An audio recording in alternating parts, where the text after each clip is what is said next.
Hey guys, welcome back to the channel. This is a story about what if Deku was chosen by the gods part 1. If you guys enjoy this what if and want to see part 2, comment down below. And let me know before I start. Please do support for more awesome content and leave a like, and don't forget to subscribe to my channel. And also share this video with your friends and check out the description in my playlist. The author of the story SweetBbyFox from AUu-centric. So let's start the video.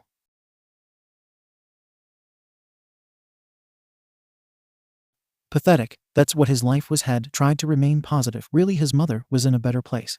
Now she was going to be okay, and that's what mattered most. But getting evicted and fired in the same week sucked. He barely had any money now that he was the only one paying for his apartment and had missed too much work when his mother was sick to even try and convince his boss to keep him. So now he was homeless, jobless, really the most alone had ever been. And for someone normally so positive, he really couldn't help feeling so bleg. It had certainly never been easy for Izuku. Midoriya growing up had almost always been lonely. Friends were scarce as he was often bullied and teased for his smaller frame and shy mannerisms after his parents married. And before he was born, his father got into gambling, which quickly grew into an addiction that cursed the Midoriya family with thousands and thousands of dollars in debt. Then after losing a particularly huge bet, Hisashi Midoriya up and vanished, leaving that debt for Izuku and his mother to deal with on their own. Izuku did what he could to help out despite being so young. He did odd jobs for his neighbors, yard work for the elderly, and walked dogs for busy pet owners. But it still wasn't enough to keep his mother from working herself to the bone day after day for his entire childhood. As soon as he was old enough to get a real job, he did. And so his own high school life was spent focused on his studies and working, leaving himself with little to no time for hobbies or potential friends. And then Midoriya grew sick over the years. 𝗧𝗵𝗃 gained weight as her health dramatically declined from overworking herself. It wasn't until she had to be hospitalized that Izuku finally put his foot down and demanded that she rest, otherwise she was going to end up working herself to death. Izuku wasn't the only one who felt this way. Inko's older sister called the day after 𝗧𝗵𝗃 returned from the hospital. She offered for Inko to live with her, explained that she had a spare bedroom, and she could help nurse the woman back to health. Then eventually 𝗧𝗵𝗃 helped Inko find a less stressful job in her countryside town. The only problem was Izuku couldn't come. On the phone, his aunt claimed it was because she wouldn't have room for the both of them in her tiny home. Sorry, hun, her slightly accented voice had sighed. It's gonna be crowded with your mum. Here, enough already. There's just no room for a growing boy like yourself. Plus, ain't you old enough to be on your own?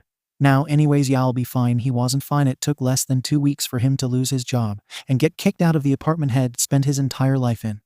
So now he sat under a street light on a cold bench with a duffel bag full of his clothing beside him, and a backpack of his few important belongings rested on his back. The park he sat in was mostly vacant, as it was late in the night. Frogs croaked from the bushes, a soft breeze whistling through the air. He leaned forward, running his hands nervously through his dark green, unruly hair. Stupid dad, leaving us with debt. Stupid mom, not taking care of herself. Stupid me, not taking care of her. Stupid aunt for taking her from me. Izuku's voice softened as his shoulders slumped. I don't mean that, I just really miss her. It was late, and getting a little chilly. Izuku turned to the duffel bag, unzipped it, and searched for something to keep him warmer. He pulled out a teal hoodie and put it on, quickly huffing out in frustration. As he felt his eyes water, the tears came hot and fast down his freckled cheeks, unstoppable, as he held his hands in tight fists and tried to swallow down the sobs in his throat. Where was a lonely, emotional loser like him with nothing but his simple belongings and maybe some spare change going to find a new home? He didn't want to be homeless. He was still practically a kid. Izuku heard a distressed voice call out, someone help me. Looking up, he saw a patch of trees relatively close by. At the base of one particular tree, a little terrier was barking, jumping at the tree's trunk and wagging its short tail in excitement. Up in the tree's branches, Izuku was shocked to find a beautiful woman clutching the tree, as if her life depended on it. He grabbed his bag off of the park bench and rushed over to help her. Young man, she wailed, noticing him approach. Please get that dog away from me. The dog noticed Izuku as well, and without having to coax it, it turned and ran to him eagerly. He knelt down beside the dog, gave it a good scratch behind the ear, and then shooed it away from the tree. The pretty woman let out a sigh of relief, and then gracefully dropped from the branches, landing on the ground with a soft click of her boots. She dusted herself off of any dirt, and then came forward to put a hand on Izuku's shoulder. Thank you so much for saving me. She smiled warmly, then after dropping her hand, added, not much of a fan of dogs. He chuckled, scratching the back of his head bashfully. I didn't do much. At Izuku's embarrassment, she laughed lightly, her voice sweet and lovely. Her hair was long and a shimmery black, tied up in a high ponytail that fanned out wide and dramatically. She wore a red coat, long white skirt, and expensive-looking leather boots. There was a sense of importance about her, the way she held herself with confidence and grace, though dark her eyes were incredibly inviting and warm, her long eyelashes fluttering every time she blinked. She couldn't have been older than 25, her face soft and youthful. "I've been gone for quite some time," she explained to Izuku as they returned to the bench he was sitting at earlier. "Are you also from around here?" "Yes," he nodded, but looked at his hands with a sad, polite smile.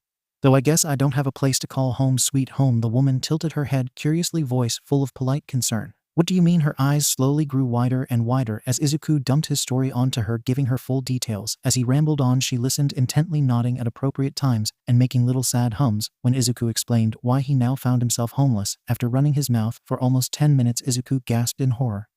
"Oh my god, I got carried away," he yelped, leaning away from the woman. "You probably didn't want to hear any of that. I'm so sorry." She giggled, hiding her mouth behind her delicate pointed hand. No, it's all right." They sat together in silence for a moment before she asked, "You must hate your parents for leaving you, right?" Izuku considered the question, but shook his head. "No, I hated my dad at first, mostly because of how much he hurt Mom. But I've found that I feel a lot lighter and happier when I just forget about him. So I don't hate him, I just feel indifferent to him now and your mother." Another sigh escaped Izuku's mouth. He sat up straight, looking up at the stars that twinkled above their heads. Without his consent, the moisture returned to his eyes. "I could never hate my mother," he said, wiping the tears with his sleeve before they could fall down his face. "I love her. But I can't help feeling hurt that she left me so quickly. But that's selfish of me, right? She works so hard and deserves a break, deserves a much more peaceful life." "It's like Auntie said, I'm an adult and should be able to take care of myself. I'm sure it hurt her dearly to have to leave you," the woman said kindly, handing Izuku a clean tissue. "I have to shamefully admit that I too abandoned someone who really cares for me." Izuku blew his nose quickly. And then the woman added with a dry laugh, "Shouto is bound to turn me to ice as soon as I show my face around." "Ice?" She nodded. "He's very cold, but a very good person, and I'm sure I've hurt him greatly by leaving him at our home on his own." "Well, I'm glad that you at least have a home to return to. I wish I could say the same," Izuku muttered, but then widened his eyes at the realization that had worded his thoughts aloud. "That was so rude of me, sorry.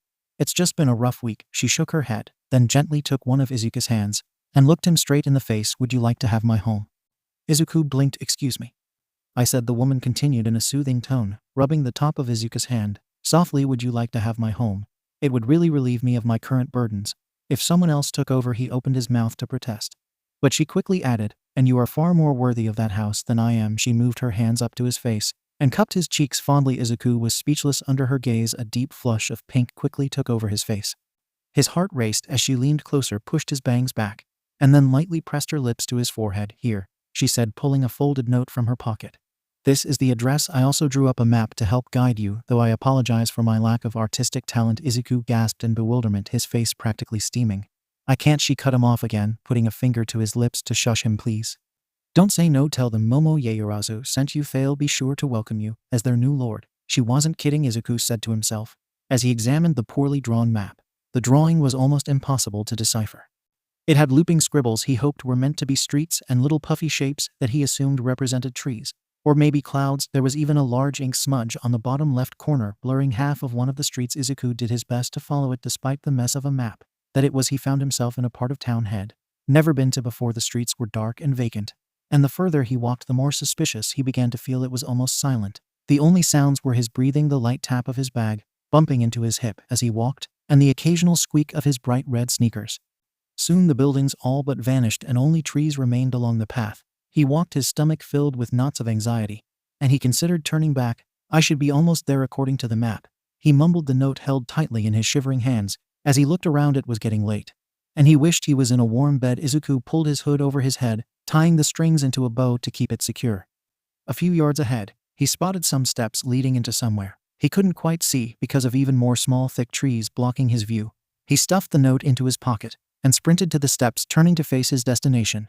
He gulped almost painfully hard. "This has got to be some kind of sick joke," he groaned as his legs began to tremble, threatening to buckle at the knees. In front of him stood the tall gates to an old run-down shrine. He approached cautiously like a timid mouse, trying to get a closer look at the shrine. It was illuminated by the light of the moon above him, just barely giving off enough light for him to see where he was going. The wooden exterior looked worn, uninviting with its old molding paneling. Some of the surrounding trees were beginning to bear like they'd run out of life, and dried leaves scattered the grass and path to the shrine's entrance. It was all way too creepy for Izuku. His entire body shook with aggravation, and so with a final huff, He turned to leave until he heard a high voice ringing in the air, making him freeze in place. "Welcome home, Mama-sama." It rang a second more rough voice, added Mama-sama. "Welcome, Kira. We've been waiting for you." Izuku took a step back and looked around, unable to figure out where the voices were coming from. A chill ran down his spine. He tried to turn and run, but the gate was suddenly blocked by a wall of ice. He reached out to touch it, but immediately pulled back as the freezing surface stung his fingertips. The wall rose higher and higher, tall and confining, causing the frightened young man to tremble. His face paled as the voices called out again, "Mama-sama, eh?" "Ghosts!" he shrieked, and rushed towards the shrine, desperate for a place to hide. The door gave a shrill creak, but obliged as he pushed against it at full speed. As soon as his feet made contact with the ground, he started sliding, his feet slipping out from underneath him and making him land hard on his back. Izuku let out a pained wince as he tried to sit up off of the cold floor. It was no wonder the ground was so slippery when it was covered with a thin layer of ice that stretched out to the walls as well. It wasn't just the floor and walls that were cold, though. Even the air was chilled, his struggling breaths coming out in little clouds of condensation. The door head ran in through, suddenly slammed shut, causing his heart to jump out of his throat. As he shrieked, a mysterious fog began to roll into the room, obscuring his vision even more as he squinted into the darkness. "So you've finally returned, Momo-sama," a mocking, irritated voice growled in the air. A pair of eyes appeared, practically glowing with rage. One was a shimmery, almost golden brown, while the other a striking turquoise. The rest of the figure was imperceptible with the fog, but Izuku had seen and heard enough to know he needed to get out now. Not Izuku frantically babbled, but was cut off by a loud shattering sound. From the direction of the glowing eyes came a dangerous wave of ice that dashed over the floor and clung to Izuku's feet, trapping him in place. His ankles ached as he tried to pull away, quickly losing his balance. He landed back on the ice, but first with no success at escape. He realized with ever-growing dread that he was trapped. "Please," he whimpered, voice almost inaudible. "Where have you been the last 20 years? The voice was closer now, and the room grew even colder. Izuku shut his eyes, readying himself for whatever finishing blow was going to kill him. A heavy hand grabbed one of his shoulders, long, sharp nails poking him through his sweatshirt. It was abnormally hot, especially in the current temperature of the room. He heard a sharp inhale, and then the ice was gone, and the pressure of the stranger's hand was off his shoulder. His feet and butt felt damp, but also numb from the puddle of ice water that formed around him. Cautiously, Izuku opened one eye and peered up at the man above him. The face looking down at him was very controlled, almost blank. But Izuku could see there was shock underneath that layer of coldness in the way his eyes widened. He blinked at Izuku curiously. "You're not Momo?" Not. Izuku's confusion only grew as he tried to register what was on top of the person's head. Were those fox ears? Before he could keep looking at the strange man in front of him, he was distracted by two small human-like creatures who suddenly appeared on each of Izuku's sides. One of them wore a baby pink kimono with golden shimmering stars patterned across the fabric wrapped around her. Was a navy blue obi belt that matched the Zori sandals on her feet. Her hair was chestnut brown, short, and framed her round rosy cheeks. She had large brown eyes and long wispy eyelashes that made her appear doll-like. She looked over Izuku with wide, wondering eyes clinging to the sleeve of his damp hoodie. How can this be? The other creature was slightly less human-like. She had long, dark green hair that reminded Izuku of the color of his mother's hair. It was tied at the end like a bow, long bangs laid down the middle of her forehead. Something about her was oddly amphibious, the way her body hunched forward, and the way her long, thin pink tongue stuck out from her mouth. Her hands were incredibly large in proportion to the rest of her body, as well as her eyes that took up most of her face with their long bottom lashes. Like the other girl, she too wore a kimono, but hers was a pale green fabric patterned with golden flowers and branches. Her obi was a dark teal, and her Zori were light yellow. Her voice was the rough one Izuku had heard earlier. It was gruff, but still feminine, and he realized it sounded similar to a frog's croak. "They have the mark of the land god on their forehead, Kiro." She tapped Izuku's forehead, her skin warm on his, and continued, "I sense Mama-sama's spiritual energy. It's unmistakable, Master Shouto," she said, addressing the foxman. "Well, he's not Momo," the foxman repeated simply, and then he looked Izuku in the eyes. "And so who are you exactly?" "So he was Shouto." To say he was overwhelmed was a bit of an understatement. Izuku opened and closed his mouth like a stupid fish, trying to comprehend everything that was going on. He thought back to meeting Momo in the park earlier, and remembered how she had kissed his forehead. "She kissed me," he practically screamed. The frog girl nodded her head like everything made sense, and the short-haired one giggled. This was so confusing. Izuku's head was starting to ache, and he just wanted to lay down, close his eyes, go back to sleep. Maybe this was all a dream. The man, apparently Shouto, knelt on one knee to be eye level with Izuku. His eyes narrowed as he stared, and Izuku suddenly felt like he was being judged by a critical eye. Izuku found it near impossible to keep eye contact with Shouto for more than a few seconds. His heart was racing, and he felt incredibly nervous and small. If he was being honest with himself, the guy was gorgeous. His straight hair was cut at his jawline, and was two-toned, split down the middle of his head. The left side was a deep red like the color of a rose, and the right side was a pure white. His pointy fox ears on his head were also different colors matching their appropriate side of hair over his turquoise eye on the left side. He had what looked like old scarring, but it didn't take away any of the attraction that this man clearly possessed. His jaw was sharp, his face pointed and fierce. The way his eyes were shaped was also sharp, bottom lashes lined in red, and despite the coldness behind them, there was a heat that made Izuku feel like he was burning under his gaze. Shouto was dressed in traditional clothing like the girls, a low-cut white yukata with a black haori over it. He was barefoot, and his fingers were long and almost claw-like. Behind his body, twitching slightly, was a long, fluffy, two-colored tail that split red and white down the middle, just like the hair on Shouto's head. Yokai Izuku realized him surrounded by yokai. The fox yokai reached a hand out and grabbed Izuku roughly by the chin. Another squeak escaped from his mouth, and he felt himself blushing harder under Shouto's intense, scrutinizing gaze. His right hand was cold on Izuku's face, but his skin was incredibly soft. Shouto's expression was unreadable, lacking of emotion, making Izuku feel even more uneasy. Shouto let go of Izuku after a moment and stood up, stepping back a little. "Momo kissed you. And what else?" Izuku sighed in relief at the sudden space just here on the head. He used the arm that the short-haired girl wasn't clinging to and pointed to the spot on his forehead. "And she told me to come live here. Here's the note she gave me." Excusing himself from the girl's hold, he reached into his pocket and pulled out the folded map that Momo had given him earlier. He handed it over to Shouto's expectant hand. Both girls left Izuku's side to look over Shouto's shoulder and read the note with him. Izuku took this chance to stand up again, so he didn't feel so small and awkward on the floor. He tried to ignore the dampness in his jeans. The short-haired one spoke first. "That's definitely Momo's beautiful penmanship. And horrible drawing, Kiro," the frog girl added bluntly. Shouto looked away from the note in his hand and back to Izuku. "Momo was the land god of this shrine," he explained, the irritation this time clear in his voice. "So the owner of this shrine is the god of it. And now that she's made you the lord, you are now a land god. And that makes us your shrine spirits here to serve you the best we can." The short-haired one shouted gleefully, "Ochako. Tsuyu," the frog girl croaked with a smaller, but equally friendly smile, and a little wave of her large hand. Izuku gave them a polite, but wobbly smile in return. "I'm sorry, but there must be some kind of mistake. I can't be a god. My name is Izuku Midoriya, and I'm just a normal human. Nothing godly about me." He laughed nervously, scratching the back of his head. Shouto nodded his head. "At that, he's right. He's much too plain and weak to be a god. I doubt he'd be able to do much around here besides maybe count the money offerings and weed the gardens." His tone wasn't menacing, it was rather monotone. But Izuku still felt a little insulted, especially as Shouto continued. "I can't accept anyone like him as the land god. I'm tired. I'm going back to sleep." "While wait," Izuku stuttered, while the girls shouted out, "Master Shouto, please wait." "Don't say that." The fox yokai was already turned around ready to leave, but Ochako yelled out, "It's our duty to happily welcome Izuku-sama." Shouto gave Izuku a quick glance over his shoulder, then said to the shrine spirits, "I am Momo's familiar, not his. If that boy stays, then I'm leaving. Find someone else to replace me. He is not my duty. Good night, Ochako-chan." Tsuyu-chan.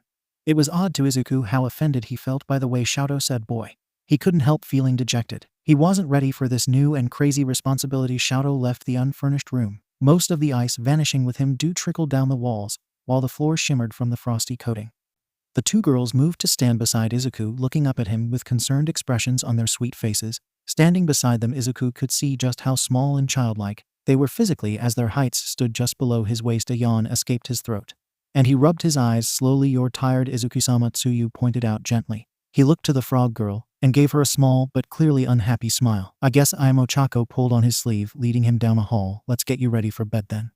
Well, make a comfortable resting place for you tonight." Izuku thanked the two shrine spirits sincerely. They offered him dry, comfortable pajamas to sleep in, and once they finished the bed arrangements, he laid down quickly, pulled the warm blankets up to his neck, and fell into a deep sleep for the rest of the night. He couldn't wait to wake up from this bizarre dream. It had been at least 5 years since Izuku had woken up feeling so refreshed. He sat up slowly, rubbing the sleep from his eyes, and let out a satisfied sigh. His thoughts were fuzzy. He vaguely remembered some kind of crazy dream where he'd been kicked out of his house by the landlord, and a strange but beautiful woman gave him her old run-down shrine temple of a home. The dream had been full of odd people, cute childlike shrine spirits, and a handsome but chilling fox yokai. Thank goodness it was just a dream, he laughed to himself as he sat up. I can't even imagine being an actual god. The little spirits were cute, but that fox yokai sure hated me. Master Shouto doesn't hate you, I think, a voice croaked from beside Izuku. Izuku let out an undignified scream. Ochako giggled behind her hands, while Tsuyu smiled sweetly. She tapped her chin slowly with her rather large index finger, as if in thought. "Would you like some breakfast, Izuku-sama?" Ochako fluttered her long eyelashes at Izuku, rosy cheeks bright and cheery. so it wasn't a dream. Izuku deflated weakly. I don't have much of an appetite right now.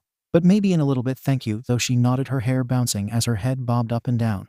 She turned to Tsuyu. Shall we show Izuku-sama some of his duties as the land god?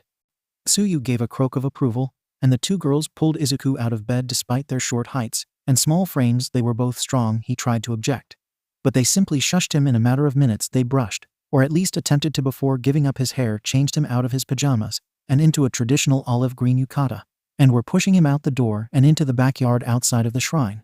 It was too fast for him to feel proper embarrassment, but his head spun with overwhelming confusion. They handed him some gloves and a rake. Time to cleanse the yard, Ochako exclaimed, floating beside Izuku and throwing leaves into the air. Unlike us, when you clean it will give the whole shrine a sort of cleanse, so get to it. The yard behind the shrine was huge, full of various plants and trees. On one side, there was a large garden that had a variety of vegetables, herbs, and fruits scattered about, were many flowers and bushes, colorful and inviting to the many butterflies that fluttered about. Some of the trees bore fruit and blossoms, while a good majority of the others were bare and losing their leaves. Despite it being the middle of spring, surrounding the yard like a fence was a dark, mysterious-looking forest. He quickly got to work raking up all the dead leaves, sweeping the porch, weeding and watering the gardens, and pruning the trees. It wasn't that he disliked the hard work. There was something both peaceful and satisfying about doing it, even if it felt like he was doing free labor. But after going at it for a few hours, he could feel his arms starting to ache. He climbed up a tree, spotting a thick branch that looked like a lovely place to sit. The tree's cool trunk was pleasant against his back, and he briefly wondered if he'd be able to take a small nap and stay balanced with his long sleeve. He wiped the sweat off his brow and closed his eyes. There was a harsh breeze, and then suddenly the branch Izuku had been resting on started to lean, as if the weight had doubled. Izuku's eyes quickly opened as he scrambled to grab something to catch his balance. But when his hand instead made contact with a very cold ankle, he let out an alarmed shout and stumbled backwards off of the branch. With a oof, he landed painfully hard on his back, gasping for air as he felt the wind knocked out of him. Shouto leaned over, slightly peering down at Izuku. With an uncomfortably blank expression, he sat with one leg stretched out, while the other was bent at the knee. His elbow comfortably rested against it. His red and white tail casually swung off to the side, hanging off the branch with the laziness of a carefree cat. It wasn't until Izuku sat up, hand on his chest, as he took deep breaths, that the yokai straightened up, and then gracefully slid off of the tree branch. His landing was silent, a good foot of distance between him and Izuku. His yukata was a navy blue this time, the color bold against his pale skin. It was almost unfair how elegant he looked, just standing there staring at Izuku, as if he was waiting to see what the pathetic human would do next. All right, Izuku winced, face red with shame, as he clumsily stood on his feet and brushed the dirt off of himself. Shouto blinked at him. I didn't ask-o.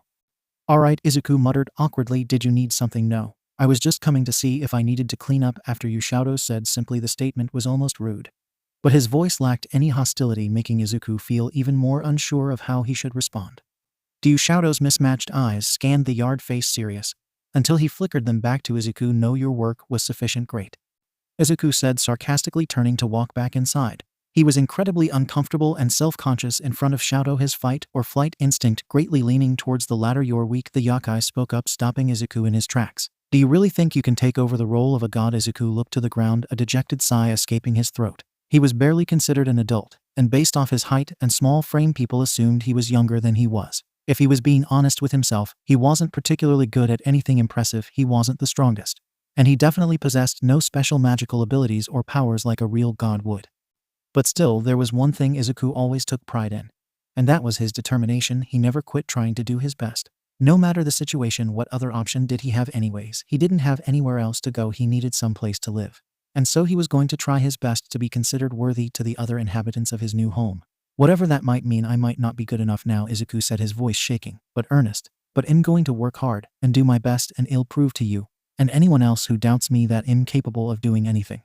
He turned back slightly, looking up at Shouto's face. It was still stoic, but his eyes were widened a fraction more, as if he hadn't been expecting Izuku's response. I'll be going inside now. Unspilled tears began to rim his eyes, and he cursed them under his breath. Not now, be strong. He could feel himself practically marching as he headed to the back porch, hands balled into fists. As he bit his lip in frustration, Ochako rushed to his side as soon as he entered the shrine. Is everything all right, Izuku-sama?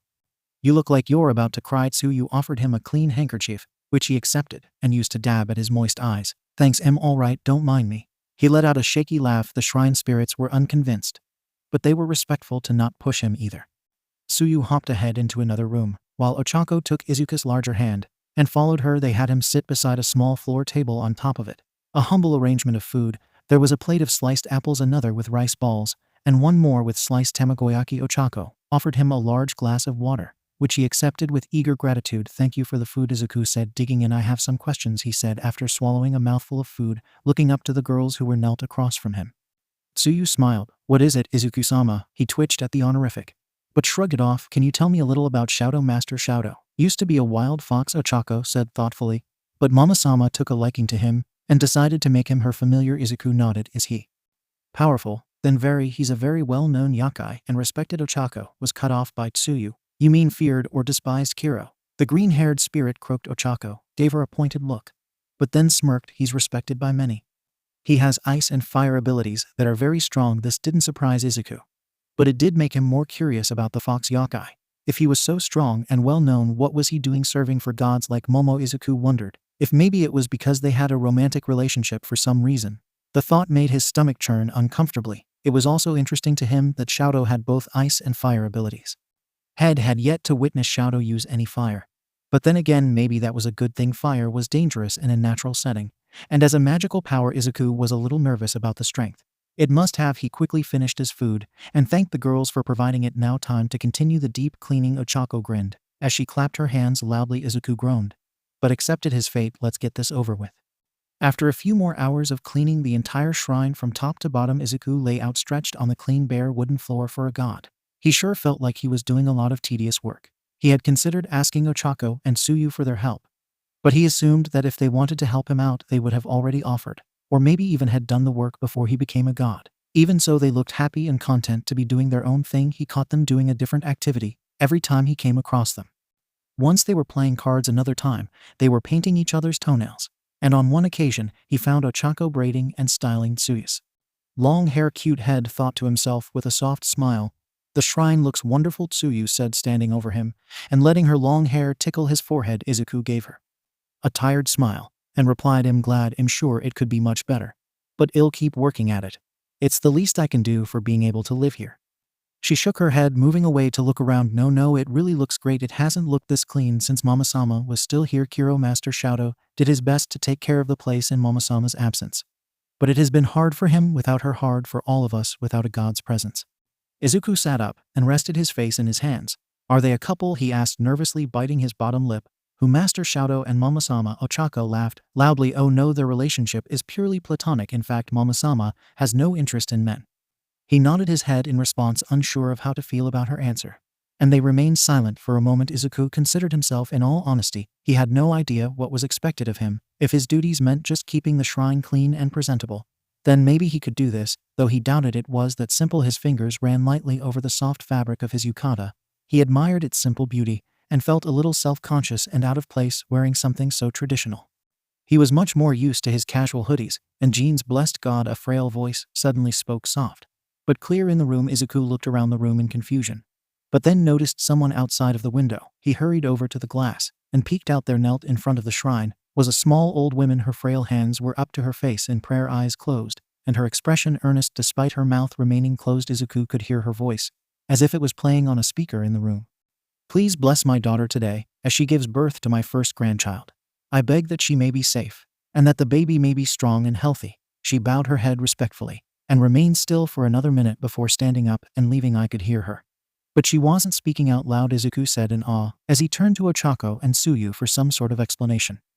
"What you just heard was the prayer of the worshipper," 𝗓𝗏𝗄𝐺 said proudly. "The prayer wasn't spoken out loud, but you heard the words coming from her heart," Tsuyu added. "This is part of your duty, to listen to the wishes of the land." Before he could ask anything else, they both rushed out of the room. He sighed, looking back out the window to where the woman had sat praying. There was a peaceful feeling of reverence over him, something he wasn't used to feeling. The girls were gone for almost 10 minutes before they returned. When they did show up, Tsuyu was leading the way as a huge stack of notebooks hovered between the two shrine spirits. 𝗓𝗏𝗄𝐺 held her hands together, connected at the fingertips, as her cheeks puffed out like a fish. Sweat dripped down her brow and her eyebrows were furrowed in deep concentration, until she finally let her hands go, and the stack of books dropped from the air. As the brown-haired girl sat down to catch her breath, Tsuyu rushed over to straighten up the stack. It towered over her short body and was almost as tall as Izuku. Izuku approached the pile of notebooks cautiously. "What is all this there for you to read, Izuku-sama?" Tsuyu said. "I'd start right away, Kiro." It's the records of every prayer from every worshipper for the past 20 years. Master Shouto has been listening and recording them in these books, so that once Mama-sama returned the people could be blessed by the land god. Ochako exclaimed, floating up from the floor, with a wide smile across her red face. Shouto did all of this for the last 20 years. Izuku gaped as he picked one up and flipped through it. The notes were incredibly detailed pages filled from top to bottom in careful, beautiful penmanship. Not only was each prayer written perfectly word for word, Shouto had also included details of how each person looked and dressed, the expressions on their faces, and how many times they had returned. An incredible amount of care and consideration has gone into it, and Izuku felt a little choked up. Why did he do all of this? Izuku asked in disbelief. Mama-sama was gone. Ochako sighed sadly without her light on the shrine. It was slowly falling apart. People didn't want to come. They could probably feel the lack of a god here. And yet he still tried to make up for it. Master Shouto is very loyal. Tsuyu said. Ochako nodded and continued, without him and all of his work, this shrine would have fallen apart years ago, without its god. Despite his dedication, the shrine hardly gets any visitors now. That old woman is a regular, though she's been praying for a grandchild for quite some time. Now Izuku placed the notebook back on top of the pile, and then slowly reorganized the stack, making new smaller piles for every 4 years. The pile for the last 5 years was noticeably smaller than the others. His lips frowned at the discovery. He handled each notebook carefully, as if it were fragile, and then once finished, he sat down, picking up the oldest one, and began to read. Tsuyu brought him a cup of tea, and Ochako draped a blanket around his shoulders. He thanked them profusely, and then let himself be absorbed into reading the prayers that Shouto had so diligently written. Tears slowly slid down Izuku's cheeks as he closed the third notebook that had finished reading. He felt the notebooks were incredibly sacred. Some of the prayers were heartwarming, some were agonizingly sad, and some were so inspiring and hopeful. They left him a little breathless. Izuku was so touched that for 20 years Shouto stayed and listened to all these people. There had been nothing forcing him to stay, and there was no one stopping him from getting up and leaving. Izuku didn't know exactly what kind of relationship Momo and Shouto had, but he knew that it was incredibly strong. His chest ached. It hurt that Shouto had no faith in him, but he also really didn't blame him. Had only met Momo for that short moment, and he could still sense that she was very important. Izuku knew that his presence lacked anything similar to Momo's, so he made his decision. It took him a few minutes of searching, but after finding himself to be alone, he awkwardly called out, "Ochako." Tsuyu, with a poof of smoke. Both girls appeared in front of him. "Ah," he cried as he backed into a wall. "I need to get used to that," he exhaled, clutching his chest as his heart raced. Ochako gave him a wide smile. "What can we do for you, Izuku-sama? Do you know where Shouto is? I'd like to speak to him," he said to them. The two girls glanced at each other, and then Ochako hesitantly responded, "Yes. But it's a little far from here, in another world to be exact." "Kiro," Tsuyu croaked, blinking her large eyes at Izuku, his eyebrows raised in surprise. And with an excited grin, he asked, "Can you take me?" Ochako and Tsuyu each took one of Izuku's hands and led him to the woods in the back. They explained to him that they were able to travel world to world at ease, but it's something he wouldn't be able to do intentionally anytime soon because he was just a human.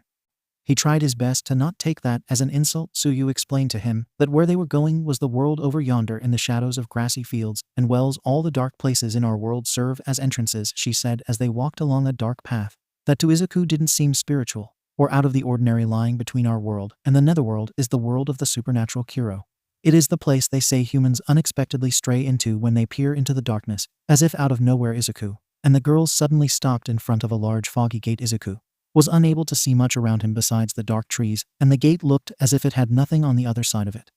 The shrine spirits pulled him along into the gateway. As he entered, lights seemed to flicker on. Vibrant reds and oranges and yellows danced in front of his eyes. They stood alone in a vacant but brightly lit street full of old wooden shops and buildings that were lit with warm paper lanterns and lights strung from rooftop to rooftop. Despite all the sounds and lights, no one else was out on the street with them. "Welcome to the land of yokai," Ochako said, looking up at Izuku's odd face, and squeezed his hand encouragingly. The two shrine spirits went ahead of Izuku, Ochako floating about happily, while Tsuyu hopped forward on all fours in long, large leaps. He was fascinated with the buildings. Everything was so traditional and handcrafted with its own kind of historical beauty. Every so often he'd see a face or figure watching him from a shop window. But when he'd make eye contact, they'd quickly disappear. It left him confused, but unafraid. They didn't seem threatening at all, and the girls seemed unconcerned. "Master Shuwa-Wutu-Wu." Ochako cupped her hands around her mouth and called out loudly. She continued to yell as they hurried down the streets, occasionally taking random turns down alleyways and walking down new but identical streets. Izuku felt a little scatterbrained and lost, but continued to follow the shrine spirits closely. Every time she called out, he flinched slightly at the intrusive volume of her shouting. "I sense that he's this way, Kiro," Tsuyu said, grabbing Izuku's sleeve and pulling him down yet another alley. Ochako followed behind Izuku, making light humming noises in agreement. "MMHMMHMM." He's this way, I can sense him too. Instead of exiting the alley, they made a sharp turn into a doorway Izuku wouldn't have even noticed if Tsuyu hadn't dragged him into it. They walked down a warm hallway lit by dark red lights, glowing along the walls. Its intensity strained Izuku's eyes so much so that he had to squint and look towards the floor. Master Shouto Ochako called out again. This time a strained voice yelled back, "It'd be much appreciated if you stopped causing such a racket, 𝗧𝗂𝗁." Behind him, Ochako sighed. "I know where we are, ugh. Don't tell me he's training again." Training, Izuku questioned. As he followed Tsuyu into a more naturally lit room, his jaw dropped, and Tsuyu bounced up to tap it closed using her hand with a huff of laughter. They stood in what appeared to be a training dojo. Around the room, ice sculptures stood tall and sturdy. Some were melting more than others, while some were missing limbs or looked like they'd been aggressively attacked and chipped away at. Shouto stood off to the side, stretching his arms over his head. Izuku gulped, unable to stop the blush that crept up his face. The fox yokai was shirtless, wearing nothing but black baggy pants that hung low on his hips and cut off at the calves. His right side looked almost frosty. Patches of ice clung to his skin that sparkled against the white lights from the ceiling.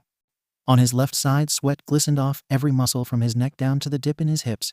"Keep your mouth shut." Tsuyu winked at Izuku, or "Y'all catch flies." Izuku let out an embarrassing shriek, which he tried and failed to disguise as a cough. Shouto wiped the sweat off his forehead and turned to the girls, awkwardly avoiding any eye contact with Izuku. "Did you need me for something?" "I told you I have no interest in being his familiar." Ochako levitated herself. "I leveled to him, hands on her hips and voice stern. "Master Shouto, you know better than to overexert yourself like this. You're covered in ice. Are you trying to make yourself sick?" Shouto glared at the floor, his face resembling a scolded child. "It's fine. It's only a little ice. Last time you trained like this, you were bedridden for 5 days, Tsuyu pointed out, and handed him a dry towel. Shouto nodded his head in thanks and hung it around his neck with his left hand, slowly moving over the ice along his right side. He melted the ice chunks that clung to him with a harmless red flame that flowed from his fingertips. His body seemed to be steaming. Izuku looked back over his shoulder, shyly, eyes wide with fascination, his blush still remaining in the form of pink, dusting over his freckles. "Let's get you home." Master Shouto Ochako pleaded. "It's not healthy for you to train yourself so hard like this. Momo isn't there, and now she's probably never coming back," Shouto said coldly, and turned away from them. "Without her, that place is not my home." Ochako huffed impatiently. "You sound like a child. We have Izuku-sama now," Tsuyu croaked in an attempt to be comforting. "He is not her," the fox yokai stated as he gathered his clothes and began to dress himself. Izuku took a deep breath, and with clenched fists and tightly closed eyes, he stood tall and shouted, "I don't need you, Shouto. You're free to go." There was silence. He opened his eyes cautiously to see the 3 others staring at him in shock. Ochako and Tsuyu's mouths were open in surprise, and Shouto was still where he stood, arm half into his sleeve, his brows furrowed in confusion.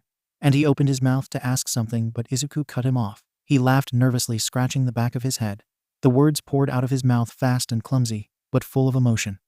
"It's just Ochako. And Tsuyu told me everything you've done for the shrine since Momo had left. I know you worked really hard, and I wanted to thank you. I also know that you don't believe in me, which sucks, but like, it's whatever. I'm not going to force you to be my familiar, so you can go do whatever you want. You can relax now. I don't need you." He looked to the floor, feeling a little lost, but also relieved to have spoken. He turned around to leave, but looked back to Shouto and added, "I really am grateful for all you've done. I'm sure Momo would have been really proud." He heard Ochako and Tsuyu call out after him, but he continued walking down the halls and back out into the street by himself. Shouto turned to the shrine spirits. "Why did you even bring him here?" he demanded, quickly putting on his yukata. Tsuyu shrugged. "He said he wanted to talk to you." Ochako sighed, hands on her hips, as she glared at the fox yokai. "You know he needs you, Master Shouto. A god needs a familiar. He can find his own familiar."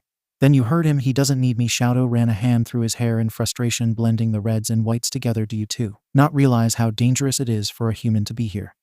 He's a land god." Master Shouto Ochako defended with a roll of her eyes. Shouto let out a low growl. "That's even worse." The shrine spirits looked at each other, realization dawning over them. "Oh no," they shouted in unison, rushing past Shouto and calling out Izuku-sama together. They hurried out into the streets, calling his name. Ochako floated through the air quickly, while Tsuyu hopped even faster ahead of her. As they called out his name, they'd wait and listen closely for a response. Suddenly, they heard a frightened scream. They rushed in the direction of the scream, matching expressions of worry over their faces. Back at the training dojo, the yokai stood alone in silence. He took a deep breath and then began to wrap his calloused hands, muttering to himself in confliction. Why did Momo pick you? It didn't take Izuku very long to realize he was lost.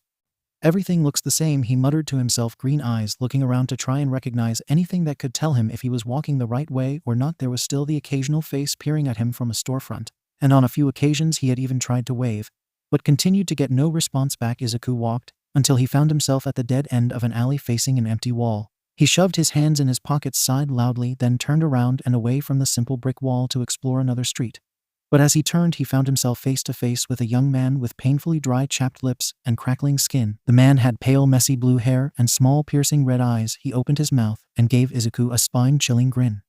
"You must be the new land god," the man said with a hoarse, scratchy voice, standing low with posture that had to be hard on his back. Izuku, startled, something about this man was incredibly wrong, and he felt himself starting to panic in his presence.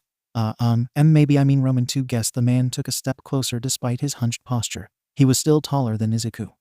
His gross hot breath tickled Izuku's bangs. "You're still fresh. It's painfully obvious new gods are always so easy to smell. What's your name, human?" "Midoriya Izuku," he whimpered, backing away and thumping against the wall behind him. He was starting to sweat, feeling like a trapped animal. "Izuku." The man's smile grew even larger, taking up half of his face. "Izuku, Izuku," he repeated, cackling to himself like saying the name gave him pleasure. He brought up a pale hand, fingers just peeking out of the simple black hooded robes. He wore his red, beady eyes scanned Izuku's face. Then he lightly grasped a chunk of Izuku's hair between his thumb and index finger, pulling it down right in front of Izuku's eyes so that he could see it clearer. "Want to see a cool trick?" he sneered. And then before Izuku could respond, he twisted his wrist around, moving his remaining 3 fingers to hold on to the clump of hair, with all 5 fingers touching the strands of hair. The hair he was holding in his hand disintegrated before Izuku's eyes, the small amount of particles blowing away. Izuku gasped in horror. His body trembled and shook, and tears began to form in his eyes. He was terrified of what would happen if the man touched his skin directly. "What do you want from me?" he choked out, teary-eyed and angry to be trapped. "What do I want?" the man repeated thoughtfully, taking a dramatic step to the side to stand on the wall beside Izuku, and tapped his foot impatiently. "Why, Izuku, didn't you know you, my friend, are a land god? If I eat your heart, not only would I become a god, but I could also live for at least another 10,000 years. And if I ate all of your major organs, I bet I could live forever." He tilted his head towards Izuku. "You're okay with that, right?" He winked. "No," Izuku cried, and with a furious scream, he brought his arm backhand in a fist and punched the pale man hard in the jaw. The man stumbled backwards, angrily cursing out in pain. Izuku took the opportunity to run, and he sprinted away, heart racing faster than it ever had before. He ran blindly down streets, turning in alleyways, and making as many turns as he could to try and escape. But despite how fast he fled, every time he glanced behind himself, the man was close on his heels. "Damn it, running in yukata is hard," he gasped for breath. As he tried to not trip over his own feet, Izuku turned a corner sharply. As he exited another alleyway, something collided into his stomach, causing him to trip over his feet and roll face first into the ground, bringing the thing with him. "Oh!" Tsuyu croaked, crawling out from underneath Izuku. He stood up fast, picking her up and grabbing Ochako from the air. "We need to go now." "What happened?" Izuku-sama, Ochako said into his neck, as Izuku held on to her and Tsuyu both tight against his chest. "That man," he panted as he ran past more shops, "is trying to kill me," he said. "If he eats me, he could live forever." Tsuyu peered over Izuku's shoulder at the man chasing them. "I don't think he'd live forever, just a few 100,000 years at most," Izuku-sama, Ochako said, beginning to wriggle out of Izuku's hold. "You and Suujin need to head out the gate and to the woods to get back. I'll go find Master Shouto. He can help, you know." Izuku cried, holding her closer. "We don't need to bother him despite his appearance. Master Shouto is kind Kiro. I don't think him saving your life would really be considered bothersome," Tsuyu insisted. He unwillingly let Ochako go, and she gave him a feather-light kiss on his temple. "You two be safe, I'll be back soon." She hurried away down another street, and Izuku continued to sprint away from the man, still chasing them. Tsuyu directed him where to go, but he was getting exhausted and could feel himself slowing down to his relief. They quickly found the gates they had come in through earlier and exited. He ran down the foresty path, holding the frog girl close and feeling Tsuyu's tiny heartbeat racing in quick time without all the red lanterns that had been lighting the streets before. Izuku realized how late it had gotten. The forest was dark and chilly, trees swaying from a low breeze as the wind whistled. His chest and legs ached from how much running had done, and he cursed himself for not being more in shape. Leaving seemed to be taking way longer than it did to enter the spirit world. "I don't know how much longer I can go like this," his voice sobbed out, turning Tsuyu's small body so that he carried her like a cradled toddler rather than over his shoulder. "Izuku-sama, I have an idea, Kiro," Tsuyu said. She opened her mouth wide, and wrapped up in her long pink tongue was an ink-dipped brush and some rolled papers. Izuku gaped at her in shock and slight disgust as she unrolled the damp papers with her hands and pointed to them. "These are white talismans. As a land god, one of your abilities is to manifest powers from them depending on what you write on it." Tsuyu jumped out of Izuku's arms, handed him the brush and papers, and kept up with his pace and long leaps. He nodded his head in understanding. "And so," she continued, "if you write on one of these talismans and affix them to a target object, those words will bring forth power and essentially come true." She suddenly stopped on the path. "Let's rest for a minute." Tsuyu grabbed Izuku's sleeve and yanked him down into some leafy bushes where they could hide and catch their breaths. They huddled together behind the shrubbery, sitting on soft grass that was cold and damp. She nodded towards the talisman's 𝗓𝗏𝗧𝗏𝗧𝗧𝗧𝗧𝗧𝗓. Izuku quickly scribbled words on a talisman. He reread it for a second, and then lightly smacked the paper to the middle of Tsuyu's bangs. The word said, "Turn into a badass ninja warrior and beat the creepy guy up." Tsuyu blinked slowly, then looked up at Izuku with an amused smile. "Izuku-sama, the power of the talisman cannot surpass that of your own abilities." He groaned, but his groan turned into a shriek as he looked up to find the blue-haired man standing over him, mouth open wide, lips cracked open and bleeding as he sneered down at Izuku. "Found you, land god." Without a second thought, Izuku furiously wrote slugs on the next talisman and shoved it into the man's open mouth. He reeled back, eyes bulging wide in horror, as a continuous flow of slimy yellow slugs poured out of his mouth. Izuku scooped Tsuyu up and off of the grass and ran back to the gravel path, hoping to gain as much distance as possible. "That was disgusting, Kiro." Tsuyu winced as she held onto Izuku with an arm around his neck. "It was the first thing I thought of." He laughed, sheepishly cringing at his own choice of action. Heavy, loud footsteps came from behind them. The man was running even faster this time to catch up to them with his hands outstretched. "Now I'm really going to kill you, land god. I'm going to crush your skull between my fingers and eat every last one of your delicious organs. After I make you suffer." There was a puff of smoke that appeared in front of Izuku. He tried to move away, but had gained too much momentum from his sprint and ended up tripping over his own ankle, sending Tsuyu flying. She rolled safely to the side, her reflexes much more advanced than Izuku's. He stumbled forward into someone's hard chest as the smoke vanished, and together they fell hard onto the rocky pavement. "Ah!" Izuku yelped, looking into Shouto's shocked, mismatched eyes.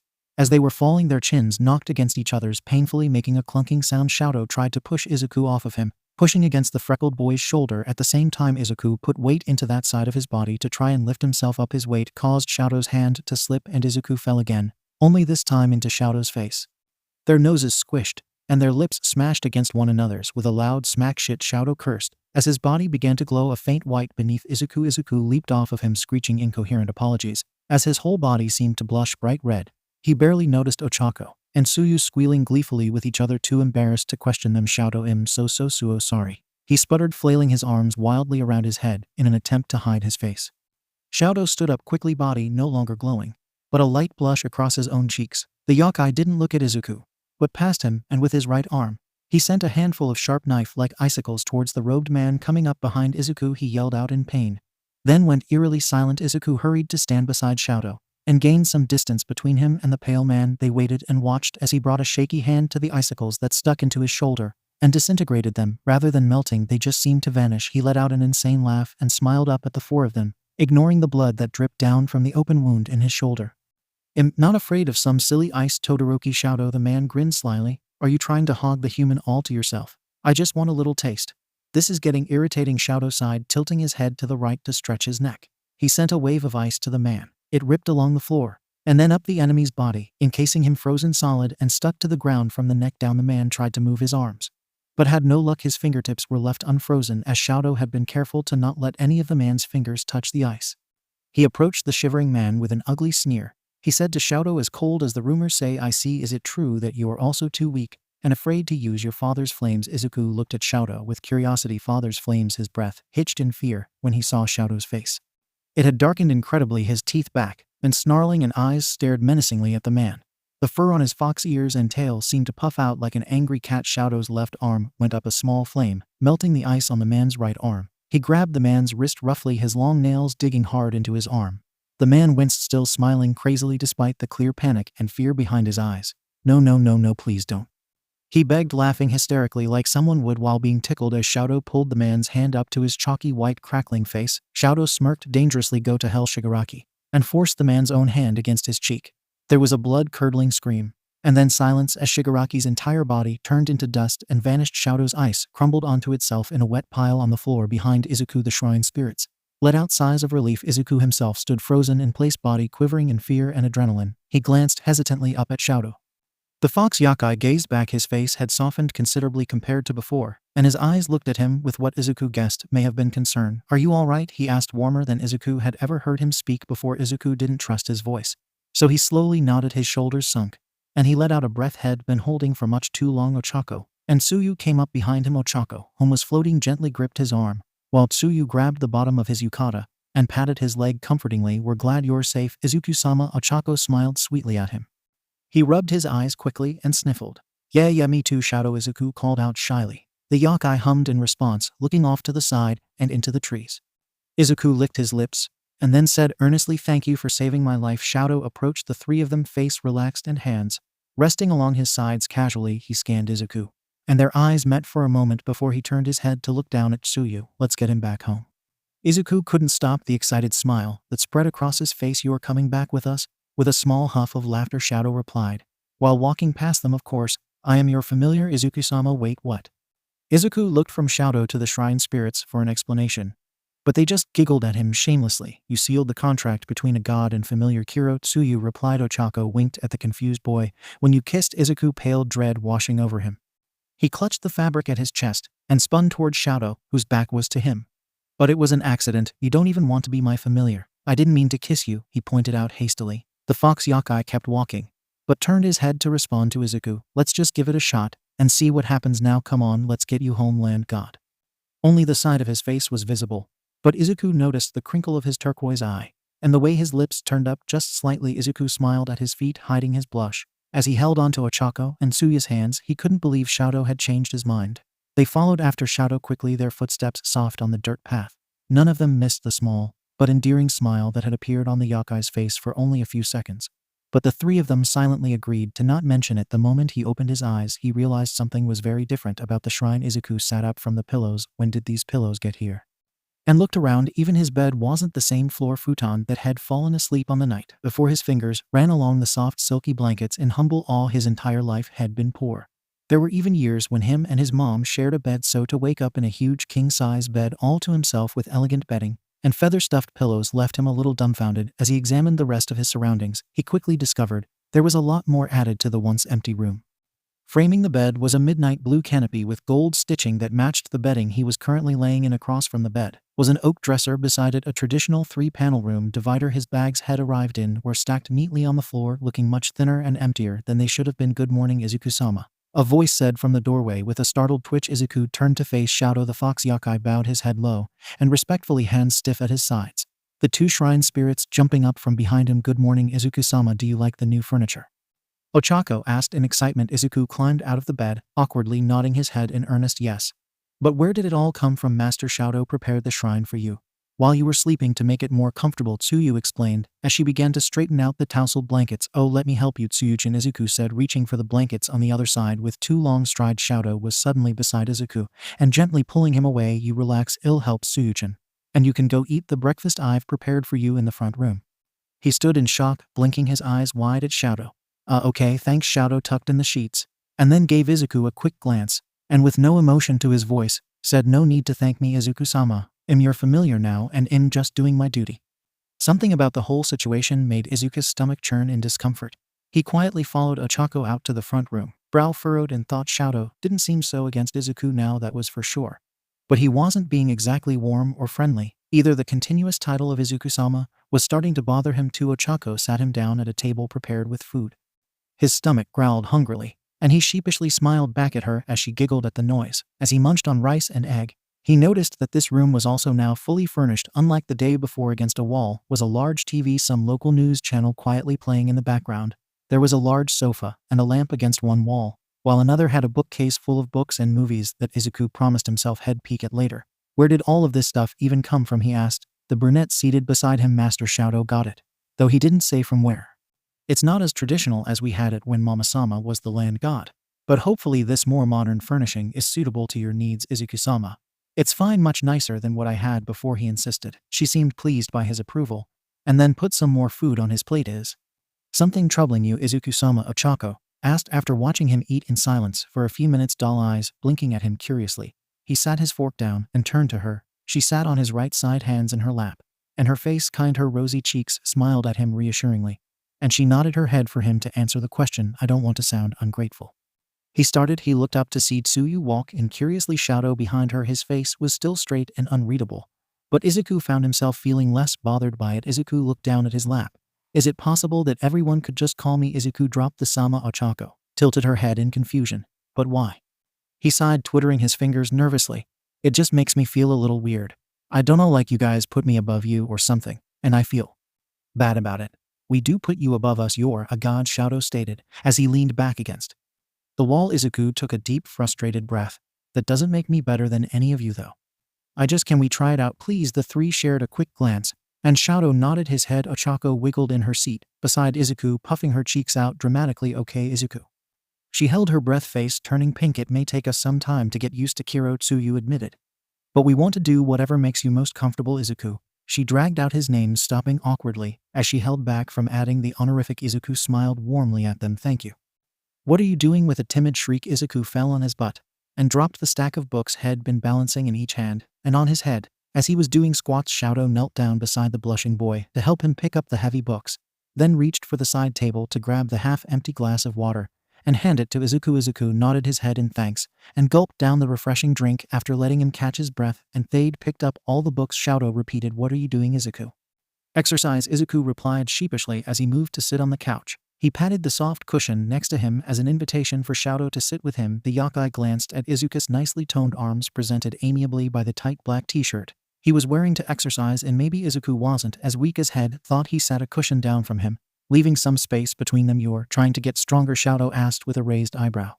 Izuku nodded. If being a god means I'm going to have yokai or monster creatures coming after me on a regular basis, then I need to be able to defend myself and fight back. He pumped a fist into the air. The fox yokai stared at Izuku oddly. His eyes narrowed slightly and replied, you don't need to be physically strong when you have me to protect you. Redness returned to Izuku's cheeks. Thank you, I guess I'd still feel better about myself if I was a little more fit though.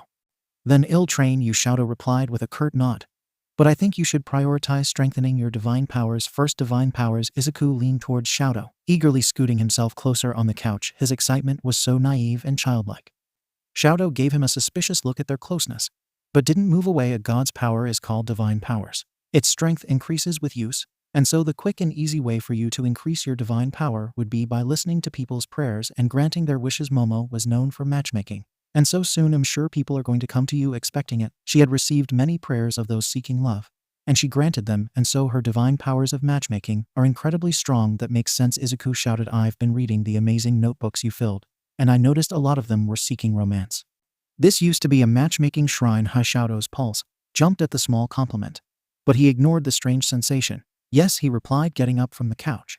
I think it's important that we test your current abilities and see where you need to go from there. There was a poof of smoke, and then in its place appeared Ochako and Tsuyu. We want to watch Kiro.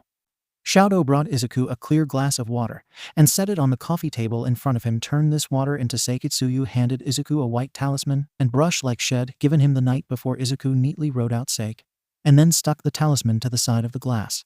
The glass began to shimmer and glow, resulting in oohs from the girls and an excited gasp from Izuku. After a few seconds, the glowing stopped and Ochako eagerly took the glass in both hands and took a sip. Oh my. She sipped it again, closing her eyes peacefully. It's delicious, Izuku grinned proudly. But then Ochako continued, water, delicious water. He groaned, sitting back and thumping his head against the couch. How come I was able to make a bunch of slugs appear when we were running from that Shigaraki guy? But I can't even change a simple glass of water. Tsuyu tapped her chin in thought. Maybe because it was a life or death situation. We can threaten to kill you if you don't turn the water into sake. If that will help, Ochako offered with a large, frighteningly devious smile. Shouto shook his head. Let's not, he's obviously not ready. We just need to start smaller. Well, have Izuku answer the next prayer that comes and hope that it makes him a little stronger. Baby steps. I suppose. He turned and walked to the front door of the shrine. If y'all excuse me, Izuku, I have duties to attend to. He bowed his head formally again, and then turned and left Shouto's side as soon as he was outside, pausing on the porch before getting to the yard work. He wanted to feel excited to be useful again, to be serving beside a god and taking care of Momo's shrine. But Izuku was so human. At this rate, Momo's shrine really would be useless. It deserved better. They all did. They waited for Shouto to slide the door all the way closed before Izuku turned to the shrine spirits with a defeated sigh. I think I disappointed him. It's okay, Izuku saw Izuku. Ochako patted his hand reassuringly. We disappoint him all the time, and he still likes us, I think. Izuku snorted a small giggle that grew into a louder, more contagious laugh. Ochako grinned up at him, sweetly pleased with herself for making him laugh. Tsuyu smiled contently, her eyes closed and tongue poking out between her thin lips. They thought it was nice having a god again. Izuku was out on the sofa, snuggled up comfortably in a large blanket, while he read more of the prayer notebooks. He was incredibly comfortable. The prayer notebooks always made him feel calm, and the tea Ochako had made for him earlier sat warm and happy in his belly. Across the room from him was the TV still on and playing the news. But he ignored it. He just liked the low volume on to keep the room from feeling too silent. when he heard footsteps approaching the shrine from outside. He sat the notebook down on the coffee table and waited eagerly. He sat up straight, waiting for the voice of a stranger. He really hoped it would be a visitor coming to pray. The front door slid open and Shouto walked in carrying a stack of envelopes. Izuku's shoulders dropped, and he held himself back from sighing out loud at the sight of the fox-eared man. No praying visitors for him to bless. He tossed an envelope into Izuku's lap. "There's some mail for you already," he gaped, ripping open the top letter and blanched bills. "My dad's debt followed me here too. I can't escape it." He threw the envelope on the table and pulled the blanket over his head. "Wake me up in 100 years. He moaned. Shouto sat beside Izuku on the couch and looked at the letter. His body stiffened and his fox ears stood straight up. "Your father owes this much, and you have to pay it," he asked, his brows furrowed deeply and face so offended that Izuku wanted to laugh. If the situation had been different. "He's a real jerk," Izuku's muffled voice whined from under the blanket. "I don't know how I'm going to pay off this debt. It's not like I have a paying job anymore, and I would never take money from the shrine. I wouldn't let you." Shouto huffed in annoyance. Beside him just then an ad on TV caught Izuku's attention. An exhausted-looking older man stared at the camera, his face irritated and tired. He had heavy dark bags under his eyes and long black wavy hair. It looked like he'd forgotten to shave that morning. Behind him was an office of some sort, but it looked oddly fake, and Izuku suspected it was just a green screen. "Hiring on the spot, 2 p.m. today. Janitorial positions open. No experience required. Part-time. Hoshi Stadium." "Yes, the stadium. Kayuka performs 10 an hour." His voice sounded exhausted and rough, like the poor man desperately needed 10 shots of espresso. The channel went back to the news, showing a thin woman with way too much makeup talk about the weather. A clock on the wall showed that it was an hour till 2. Izuku turned to Shouto in excitement, the blanket wrapped around his head like a cloak. "I gotta go. I'll get the job and then be able to pay some of these bills. I don't have to worry about rent costs anymore, and so I bet I could totally take care of it all in no time." Shouto leaned back, his opposite arm sat over the armrest, and he dropped his face into his palm lazily. "I really don't think that's a good idea." Izuku poked his head out from the blankets, allowing them to drape around his shoulders. His hair was even more messy and curly than its usual craziness. He glared at Shouto, bottom lip stuck out in a pout, ready to object. Shouto brought his hand up, silencing Izuku before he could speak, and pushed the green-haired boy's bangs back, lightly scratching his scalp in the process. It was pleasant, but Izuku could only freeze in shock at the unexpected touch. "Soft," he whispered to himself, his mouth in a slight frown. As he felt Izuku's hair between his pale fingers and against his cold palm, he combed through the dark green strands, seemingly fascinated with the soft texture and thickness. "What are you doing?" Izuku blushed, looking up at Shouto's face. He enjoyed the feeling of his hand in his hair, but couldn't understand why Shouto was touching him in the first place. "Nothing. Listen, it's not safe for you to be out working." Shouto lifted his hand away and flicked Izuku's forehead hard, causing him to flinch back in pain. "The mark of the land god is bestowed upon a young man like you, bright and clear on your forehead.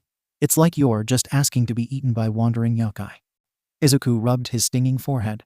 "Why don't you come with me then, since I don't really know how to defend myself against yokai?" "Just yet, no," Shouto said, looking away from Izuku quickly, and glared at nothing in particular. "I need to stay here and tend to your shrine now that I'm officially your familiar, but if you really have to go, I have an option for you." He got up from the couch and left the room, but returned shortly with something in hand. "You can hide the godly mark with this. Your hair does a little, but this will be more effective as long as you're wearing it. No one will be able to tell you're a god. Momo used to use this to pull her hair back when washing her face," Shouto explained as he forced something over Izuku's head. "But I think it'll work just fine like this too." When Izuku waved goodbye, a bright red sweatband around his forehead and a shining smile on his face, Shouto stood in the doorway in a state of panic. His heart was racing and his chest hurt, and something about the shrine felt significantly colder without Izuku in it. Despite his internal struggle to a stranger, he may have looked only mildly disgusted. Tsuyu and Ochako appeared behind him, Tsuyu petting his bicolored tail affectionately. They knew him well, and by the small grimace on his face they could tell he was troubled. "It's okay, Master Shouto," she croaked. "He'll come back. Izuku-sama is not Mama-sama." Shouto Aizawa was an intimidating man. Izuku had thought that at this point, especially after being chased down by a murderous monster, his everyday human world wouldn't seem so scary anymore. But as he sat here being stared down by the intense black eyes of Mr. Aizawa, a part of him almost wished that he was being chased by hungry yokai. Instead, they sat in a small office. Its cramped space stuffy and smelled a little like cats. To Izuku's right, there was a coat rack with a yellow snuggie hung up on it. Izuku tried not to stare, almost tempted to ask about it. If not for the older man's menacing presence behind him, on the wall was a gold-framed photograph of a younger and cleaner-looking Aizawa with a blonde man beside him, arms around each other. Izuku guessed it was a wedding photo. Another thing he almost wished he could ask about. The older man cleared his throat and leaned back into his chair. "You're hired." "What?" Izuku gaped at him.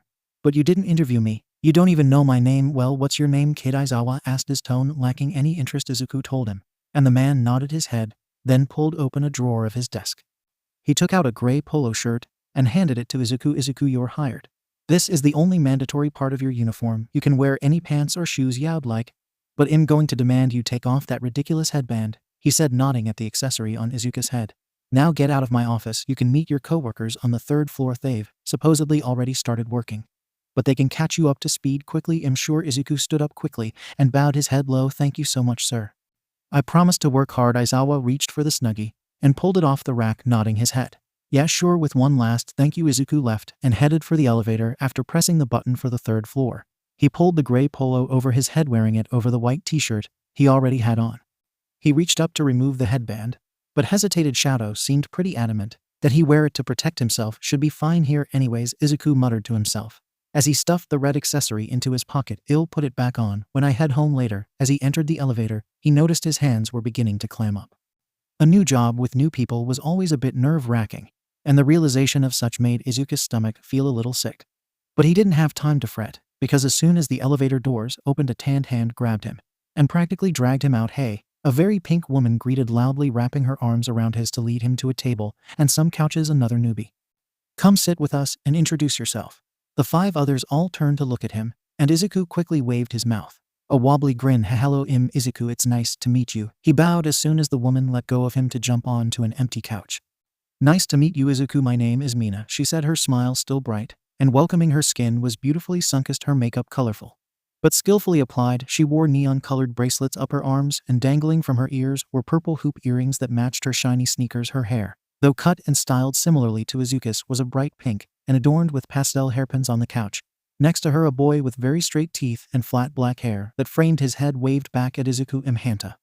The others went around the room introducing themselves as well. Next to Hanta was a blonde boy named Denki. He had a black streak in his hair that resembled a lightning bolt and wore very tight black jeans that flattered his long legs nicely. On the other couch across from them was a pretty athletic-looking girl named Itsuka that had long orange hair she wore in a side ponytail with her 𝗧𝗵𝗧𝗏. A muscular boy with a loud voice and steel-colored hair that went down his neck. He wore thick-framed metal glasses, and he somehow pulled off the gray polo shirt unlike the rest of them.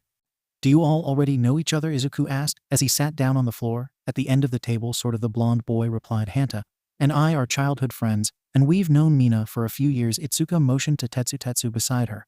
And we've known each other for only about a month now. I'd say we were hired together. They both took turns explaining the job duties to Izuku and the other 3 who were also new hires. Izuku was relieved to hear that the job would be pretty simple, albeit a little boring. And after talking as a group about the tasks that needed to be completed for the day, they split ways and went to work. Izuku had only been working for a little over an hour when he felt someone tap on his shoulder. He finished tying up the garbage bag he was changing out, then turned to see Denki, Hanta, and Mina waiting for him, mischievous grins on their faces. Dude, Denki took the bag from Izuku and used his free arm to grab Izuku. Come with us. We just found something awesome. Okay, Izuku replied, hurrying after them as Hanta and Mina ran on ahead down the hall. He raised an eyebrow at their uncontainable excitement. Denki nudged him playfully. You've heard of Kyukajiru, right? He smirked. She's like a pop singer. I think I don't listen to music much. At his words, Denki's brows furrowed and his mouth twisted in distaste. Izuku coughed out a laugh, while the blonde scoffed. Not just a pop singer, Denki exclaimed, throwing his hands in the air. She's the queen of pop punk. She's so talented. She can play like every instrument, and her voice is like an angel. And she's so hot. And Hanta interrupted him. Denki's like in love with her. I'm not. Denki cried, his face turning crimson. I'm just a fan of her music, that's all. And her face. Mina winked. Now hurry up, you guys. If we're lucky she's still here rehearsing. The 4 of them went to the elevator, the small room holding just enough space for each person to comfortably take a corner each. They rose up to the 5th floor, which Mina explained was a VIP-only floor during concerts. It was the top floor and had a completely different atmosphere than the rest of the stadium's floors. All the furniture was glamorous, a modern Gothic elegance that made Izuku feel very out of place. Couches were made of purple velvet. The huge draped curtains were dark and shimmery, and the white lights did little to light up the black walls. Now you guys have to stay quiet. We can't get caught, Mina whispered, and ushered them through a door. They entered from the back of the room from what appeared to be some kind of alternative exit. All the lights were off, except for a single light center stage, helping to obscure them as they ducked down and awkwardly crawled between rows of chairs to get a better view of the young woman sitting on the stage. Her back was to them, her small body hunched over a black guitar as she strummed away at the strings in some kind of experimental melody. While attempting to get a better look from the back of the train of crawling adults, Izuku failed to notice that they had all stopped until it was too late. Izuku bumped into Mina, who bumped into Hanta, who bumped into Denki, who stumbled face first into the back of a chair and let out a pained crap. They all froze, holding their breaths, as the woman on the stage stood up and turned. "Who's there?" she demanded, glaring into the dark. Her hands were balled into tight fists. As she scanned the darkness, 𝗂𝘁𝗫 was shorter and more petite than Izuku had expected. Had seen photos of her around work, but never paid close attention to them, so it still felt like he was looking at a complete stranger for the first time. Her hair was a dark violet color, cut short and choppy with blunt straight bangs. She narrowed her eyes in the darkness. A little off from where they sat, hiding her bottom lashes were long and eyes rimmed thick with eyeliner. She wore a crop top sweater that had "Rest in 𝗵𝘃 written across it, washed out gray jeans with rips along the legs, black combat boots, and a simple black choker around her neck. 𝗕𝗁𝘁𝗵𝗆. She threatened, voice unafraid, as her dark plum lips frowned in irritation. Denki was the first to stand, hands up in mock surrender. "Whoa, sorry, didn't know someone was in here," he chuckled nervously.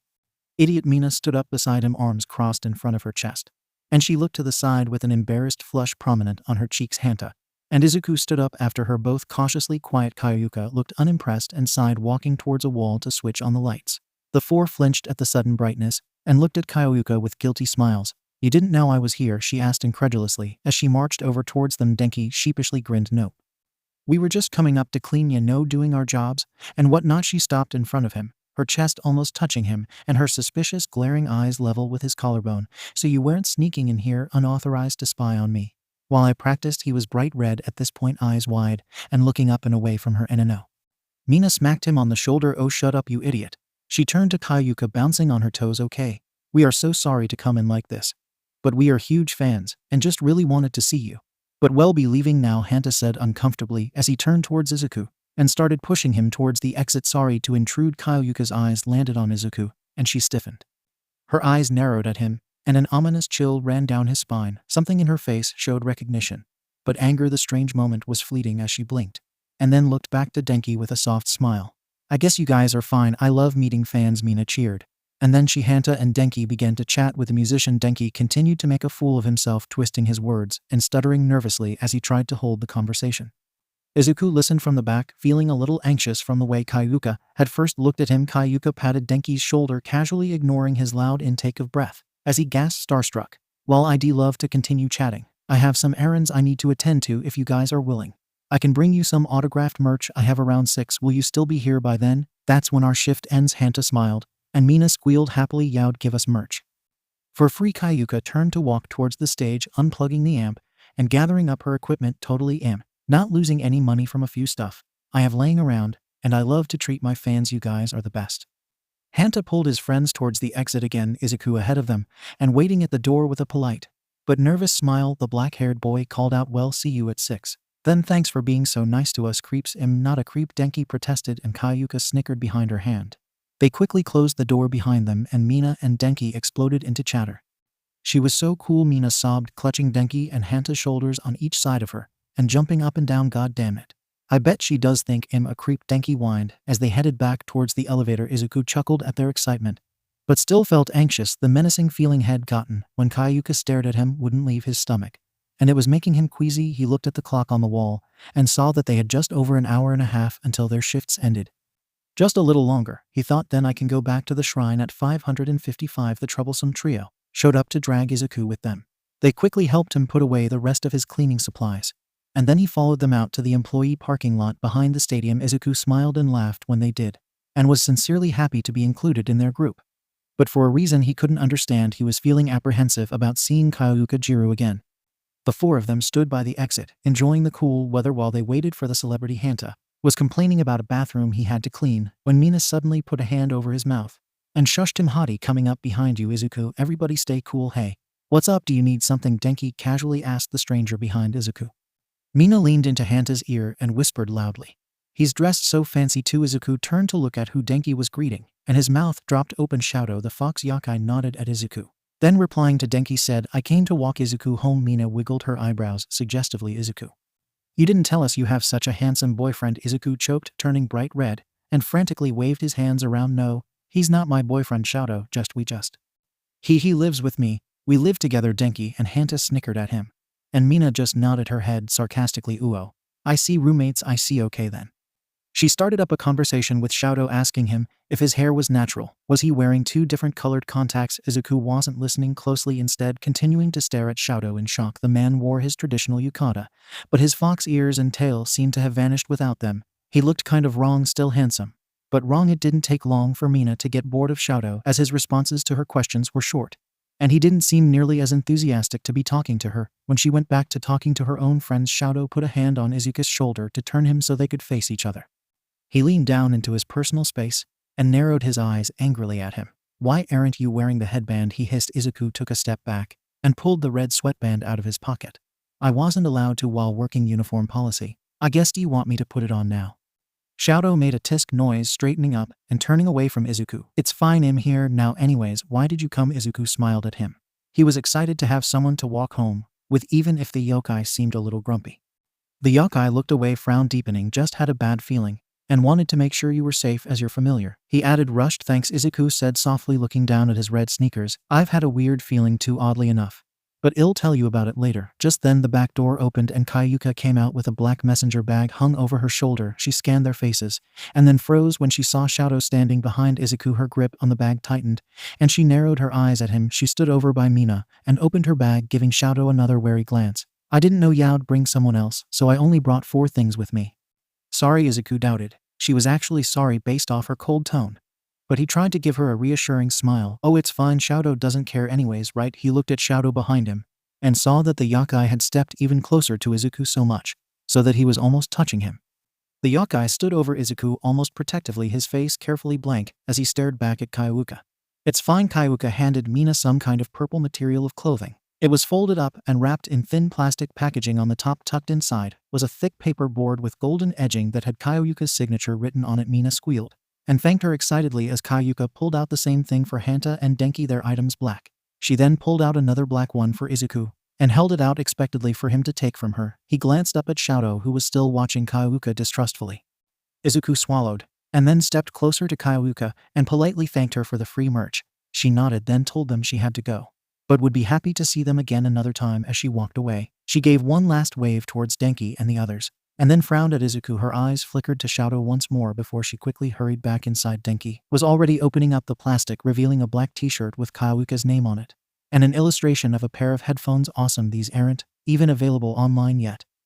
Hanta was given the same shirt, and Izuku assumed he was too, but just held on to the package under his arm. Mina opened hers to reveal a purple mini dress, the front with the same headphone illustration and stripes down the skirt. She held it in front of her body and danced around happily. "Oh my god, this is going to fit perfectly. This is like the cutest thing I've ever seen in my life. I can't believe she just gave us these," she shrieked. Denki gave a love-struck sigh. Kayuka's "so cool." Shouto was looking away from them towards the road, obviously ready to leave, so Izuku quickly said goodbye to his new friends and promised to see them again tomorrow. "Shift is 16, Hanta reminded him with a thumbs up and signature toothy smile. "Thanks.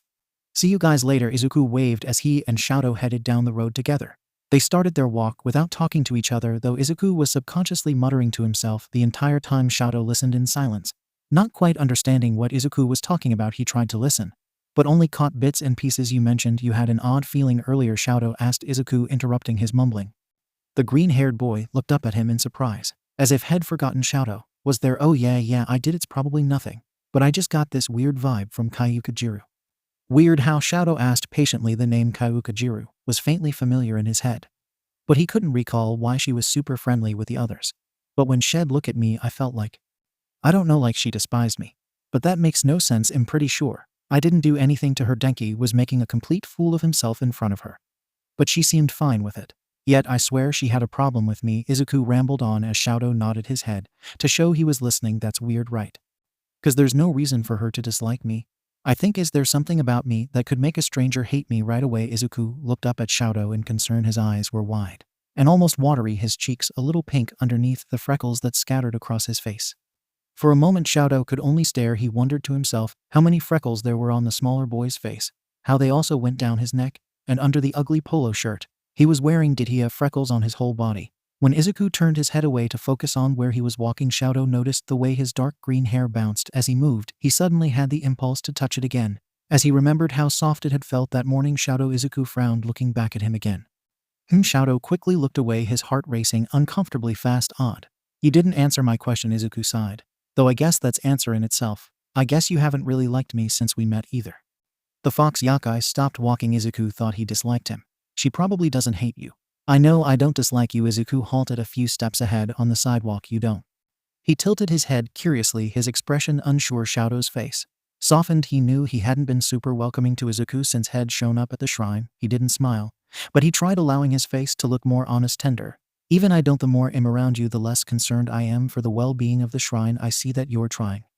I'm so glad. Izuku's whole face lit up as he grinned in relief, then turned to keep walking. Shouto followed after, confused by the warmth he felt on his own face. He brought a cold hand up to his cheeks to cool himself down. I think it's best you avoid her, though, Shouto said a few minutes later, once he felt relatively normal again. You think so? Izuku questioned, though he nodded his head in agreement. Yet I'll try.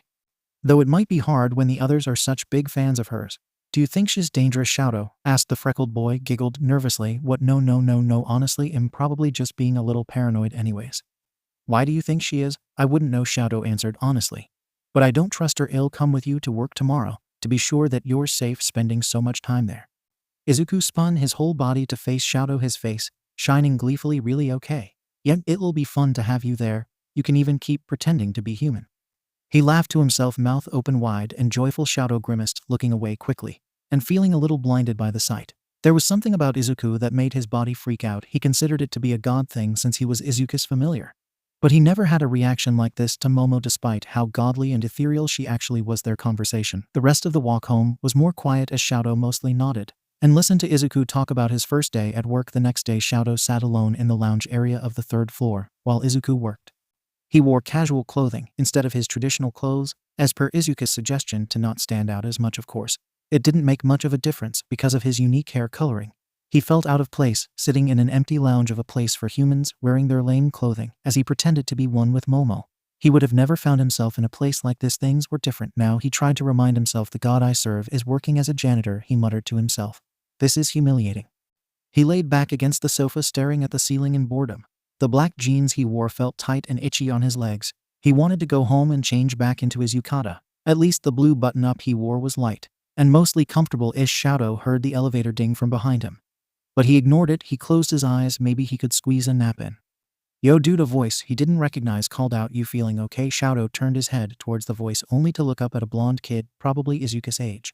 He slightly remembered him from the evening before, and from Izuku's babbling yesterday, he guessed that this guy was Denki based off of his friendly smile and basic description, especially the lightning bolt streak in his bangs. I'm fine, Shouto responded, turning away. Just bored, huh? Denki asked, plopping himself down casually beside Shouto on the couch. He didn't respond, but Denki nodded his head as if he had, and continued to try and chat with the yokai. So how long have you and Izuku known each other? A few days, Shouto replied, taking a sip of tea from a coffee cup Izuku had given him on a break earlier. He held it in his left hand to keep it hot. Denki put his legs up on the coffee table and said in slight disbelief, oh really, new roommates? Then hope that's going well for you. Weird. Though I mean, you guys just seem so close already, so that's good, right? The yokai nodded his head in silence. He could feel Denki squirm in his seat, obviously uncomfortable with the one-sided conversation. Shouto considered talking to him more, but then reminded himself that he didn't care if the human was comfortable or not. He continued to sip his tea. While Denki started scrolling through his phone, there was a beeping noise, and then a slightly staticky voice spoke from a small radio clipped to the belt on Denki's hip. There's been a spill-up in Kayuka-Jira's dressing room, the voice said, sounding irritated, and like he'd just woken up. She requested the green-haired freckled kid to come clean it. I'm going to assume she meant Izuku. Shouto choked on his tea, sitting up fast. Denki didn't notice his coughing, too busy groaning about how unfair it was that she asked for Izuku. The radio beeped again, and a nervous voice that Shouto definitely recognized said, "Okay, I'll head there right away, Aizawa sir. Which room is her dressing room again?"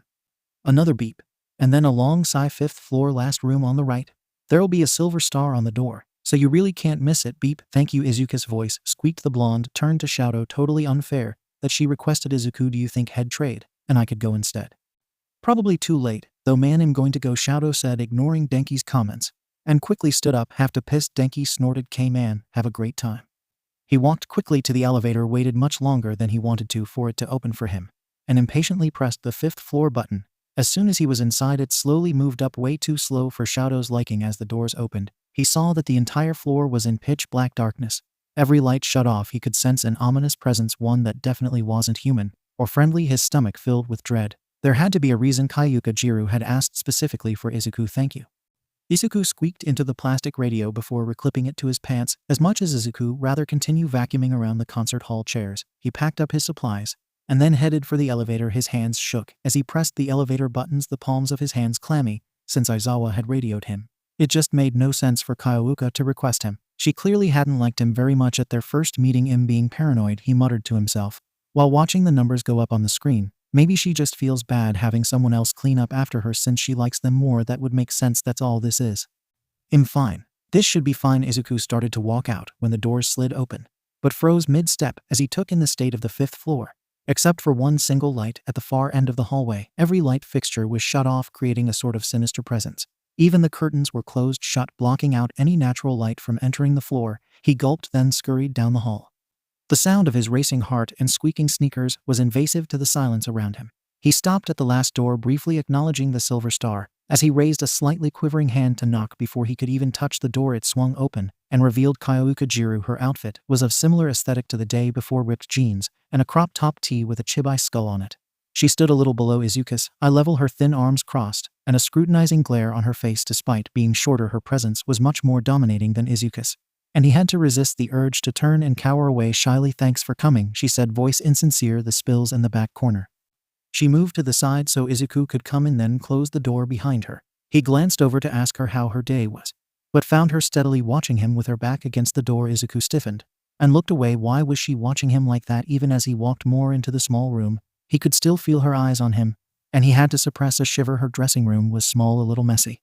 There were open boxes and used notebooks scattered around, and a comfy, worn-out beanbag chair in a corner. Across the room was a tall mirror, and beside it a large vanity with bright fairy lights draped over the top. Beside it, laying over a dark puddle, was an empty soda can left laying on its side. Assuming that was the mess he was specifically requested for, he made way for the puddle and got to work cleaning it up. His brow furrowed as he tried to focus on his task, pressing the rag into the wet floor, while he desperately tried to ignore the uncomfortable feeling of Kyoka watching him so closely. Ugh. Her wince was so soft Izuku wasn't even sure had heard correctly. His hand paused on the floor. Part of him wanted to turn around and ask if she was all right, but he hesitated. If he was wrong, if she was fine, and he was just hearing things, it would be even more awkward. The last thing he wanted to do was give her another reason to dislike him, so he kept his gaze down and applied carpet cleaner to the dark stain. She stepped closer, her movements careful, quiet, but not unnoticed. In Izuku's hyper-aware state, the hair on the back of his neck began to rise as she took another step, his body growing cold stiff as he went to reach for a clean rag from his bucket.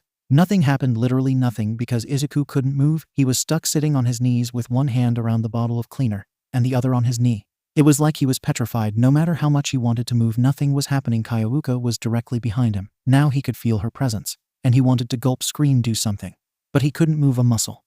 His breaths were coming out slow and even, but out of his control. Izuku knew if he could move, his breathing would match the fear he felt and the pace of his racing heart. Suddenly, there was a knock at the door. He thought he heard Kyoka swear under her breath. Definitely from right behind him. The warmth returned to his body, his joints moving again, albeit a little stiffly, and he glanced behind to see her walking to the door. She cracked it open just enough for her to talk to the person, but not enough for Izuku to see or hear them. He watched her nod her head, and then she turned to look at Izuku. It was impossible not to notice the paleness of her face, like she was going to be sick. She glared at Izuku, her voice cracking despite her stern tone. "Don't leave, I'll be right back." As soon as the door shut behind her, Izuku let out a breath he hadn't even realized had been holding. He went back to cleaning the spilled soda, his movements faster, because he knew there was no way he was waiting for the singer to return. She'd definitely done something to him, or tried to, before she was interrupted, and he wasn't going to give her the opportunity to try again. Despite her steady gaze and upright posture, Shouto could tell that Kyoka was scared. Her already pale face had whitened at the sight of him, and as she stood with her arms crossed across her chest, she failed to hide from him her shaking hands. They stood out in the dark hall in silence, staring each other down, Shouto refusing to speak first. She was up to something, and though he wasn't sure what yet, he refused to look, even slightly unsure. Her glare deepened at his stillness before her eyes flickered to the top of Shouto's head and down to his feet. "Idiot," she smirked, although it looked forced. "Your fox is showing." Shouto didn't look away from her, but he felt his fox ears twitch on his head, and he nodded. "Should we speak somewhere else?" "Then yokai?" She frowned at the nickname, but didn't correct him. "There's a private area on the roof, I guess." With one last glance at her dressing room, she walked past Shouto and headed for another door down the hall. He silently followed, tempted to stop and double-check that Izuku was safe. But Kyoka looked clearly irritated that Shouto had ruined her plan, and he didn't sense anything wrong with Izuku. So together, they went through a door that led to a set of stairs which went up to the roof. It was slightly chilly that day, a breeze blowing through the air, and the sky gray and cloudy. Shouto's hair tickled his face as it fluttered in the wind. 𝗂𝗧𝗏 stood defensive, arms crossed in front of her again, and her scowl even more intense. "I'm impressed that you noticed Izuku so quickly," Shouto said calmly. "How could I not?" She snorted. "His presence is incredibly bright. Don't tell me you don't find his smile a little blinding." He ignored the question, and instead asked her, "What do you want with him, honestly?" She grinned devilishly. "I wouldn't mind a little taste of his heart, just to take that mark for myself. Don't you think I would make a much better land god?" With those words, she extended her arms wide to the side, allowing huge, elegant feathery wings to open up and out of her back. They were at least 3 times her width, the feathers a beautiful sheen of black-violet. Shouto then realized why 𝗂𝗧𝗏 name felt so familiar. "You're a Tengu," he stated in mild awe, "a crow yokai from 𝗵𝘃𝗫. She gave Shouto a sad smile, her wings lowered slightly, as well as her gaze formally from 𝗵𝘃𝗫.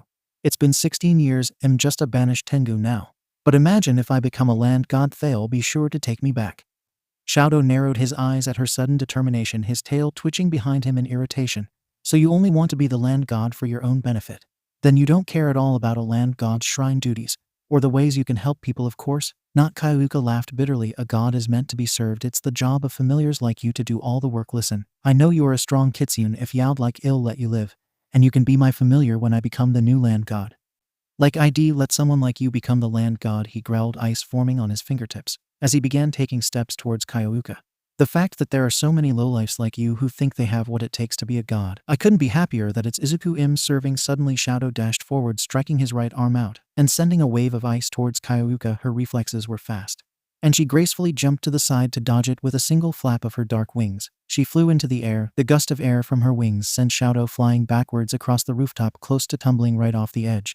He spun his body around just in time, bringing his right hand down between his knees and creating a shield of ice that barely blocked him from going over the side. He slid down it, landing on his knees on the concrete roof, flooring gas. "I'll just have to kill you." Then she sighed from behind him, flying a good 10 feet above the roof. 𝗂𝗧𝗏 reached behind her head to pluck a feather from her wings. The quill looked sharp and deadly like a long needle. She held the feather like a knife, slicing a small line on the inside of her palm, next to an already existing wound. Droplets of blood slid down her hand, dripping to the floor. "I hate to do this, so often it really sucks," she grimaced. And before Shouto could stand up, he felt his body become instantly paralyzed. She fell from the sky, body worn with sudden exhaustion. 𝗂𝗧𝗏 landed roughly on her feet. Stumbling forward, Shouto tried to move, but the closer she got, the more he felt stiff. Soon, unable to even blink, had heard of a Tengu's curse before, one where they sacrificed their own blood to trap their victims. Though it appeared 𝗂𝗧𝗏 was very young and inexperienced, or there was something wrong with her, because had never heard of the curse being so hard on the user. At this point, she was practically crawling towards him, breathing heavily with each clumsy step forward. Maybe he should have been more careful, more scared, regretful, even. But Shouto only felt pity as he looked into the young Tengu woman's dark, tear-filled eyes. There was an agonizing desperation about her, and it only made her more sad than deadly. She swallowed hard, the sharp feather quivering in her raising hands. There was a sudden loud bang from somewhere close by, but stuck in her curse, Shouto was unable to move his gaze away from 𝗂𝗧𝗏. She didn't seem to notice it, sweat dripping down her face as she gasped out with exhaustion, "I'm sorry, I have to do this, Fox." Shouto screamed, an unexpected voice, loud and sharp over the whistling wind. At the sound of Izuku's voice, 𝗂𝗧𝗏 lost the last bit of focus she had, and the curse she was struggling to keep Shouto under instantly broke. Shouto was quicker than her with her current weaker state.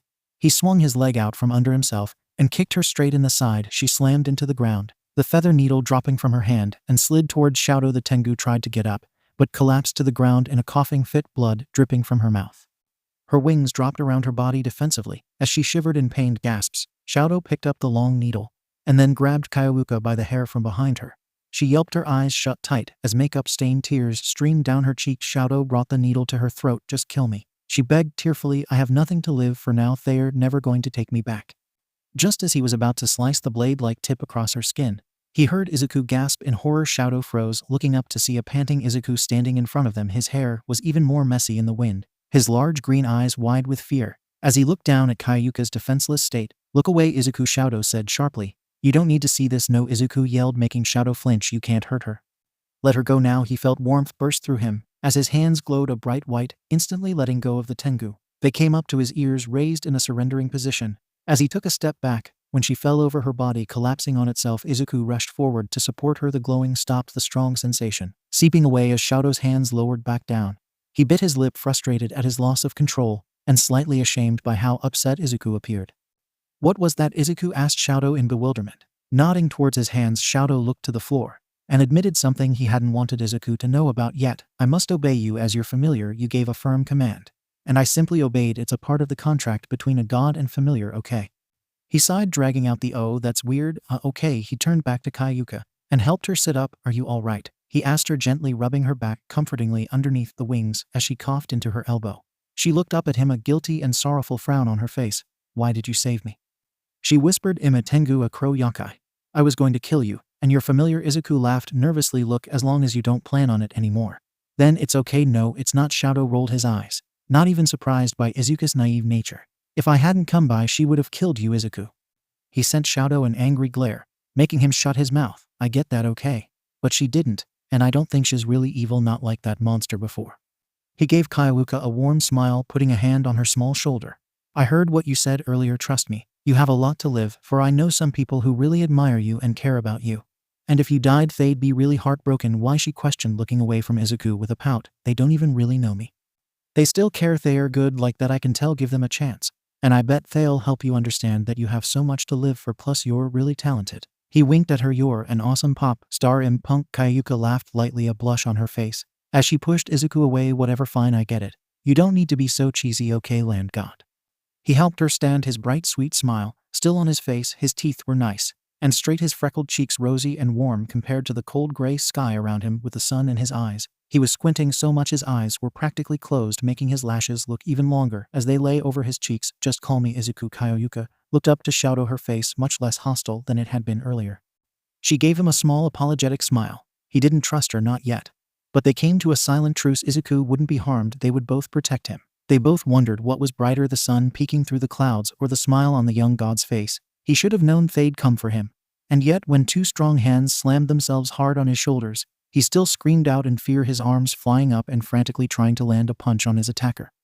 Hanta and Mina laughed hysterically, while Denki grabbed Izuku's flailing arms, successfully dodging the green-haired boy's flying fists. Whoa dude, chill out, it's just us. Denki laughed, steadying Izuku, who looked like he was going to fall over. Mina wrapped an arm casually around Izuku's shoulder, her face close enough for her bubblegum pink hair to tickle his cheeks. You're adorable. You know, but still, a guy your age should not be able to scream like that. I'm a man of many talents, he laughed, glancing at the clock on the wall. So what's up? You guys need something before Shouto and I get going? Denki put his hands on his hips and raised an eyebrow at Izuku. I think you know what we want. Mina clapped her hands together. We need the deets. Izuku, tell us what happened with Kaiwukajiro. Izuku gave them a small smile. Really not much, he lied. I just cleaned up some soda she spilled. And that was pretty much it. She wasn't even there for most of it. The four of them got onto the elevator together, and Izuku pressed the 3rd floor button to go and pick up Shouto. Instead of going down a floor, the elevator moved up to the 5th floor. Mina and Denki's eyes widened and Hanta grinned excitedly. You don't think, he started to say when the doors opened and Kayuka herself walked into the elevator with them. At this point, the elevator was feeling rather cramped. Izuku pushed himself into a corner, while the other three tried to give Kayuka some space. She had her arms crossed over her body and looked to the floor with a shy pout. Her cheeks were flushed pink, and her overall appearance looked much better than when Izuku had seen her a few hours before back on the rooftop. Like Kayuka, Denki was also blushing. He stood the closest to her, and he looked like he was struggling to figure out what to say. Mina jumped in to save him. Kayuka, how are you today? She asked sweetly, pulling Denki back and taking his spot beside her as the elevator began to move down. Good. She smiled back before looking to the floor, and then asking, is there a chance you guys are free tomorrow?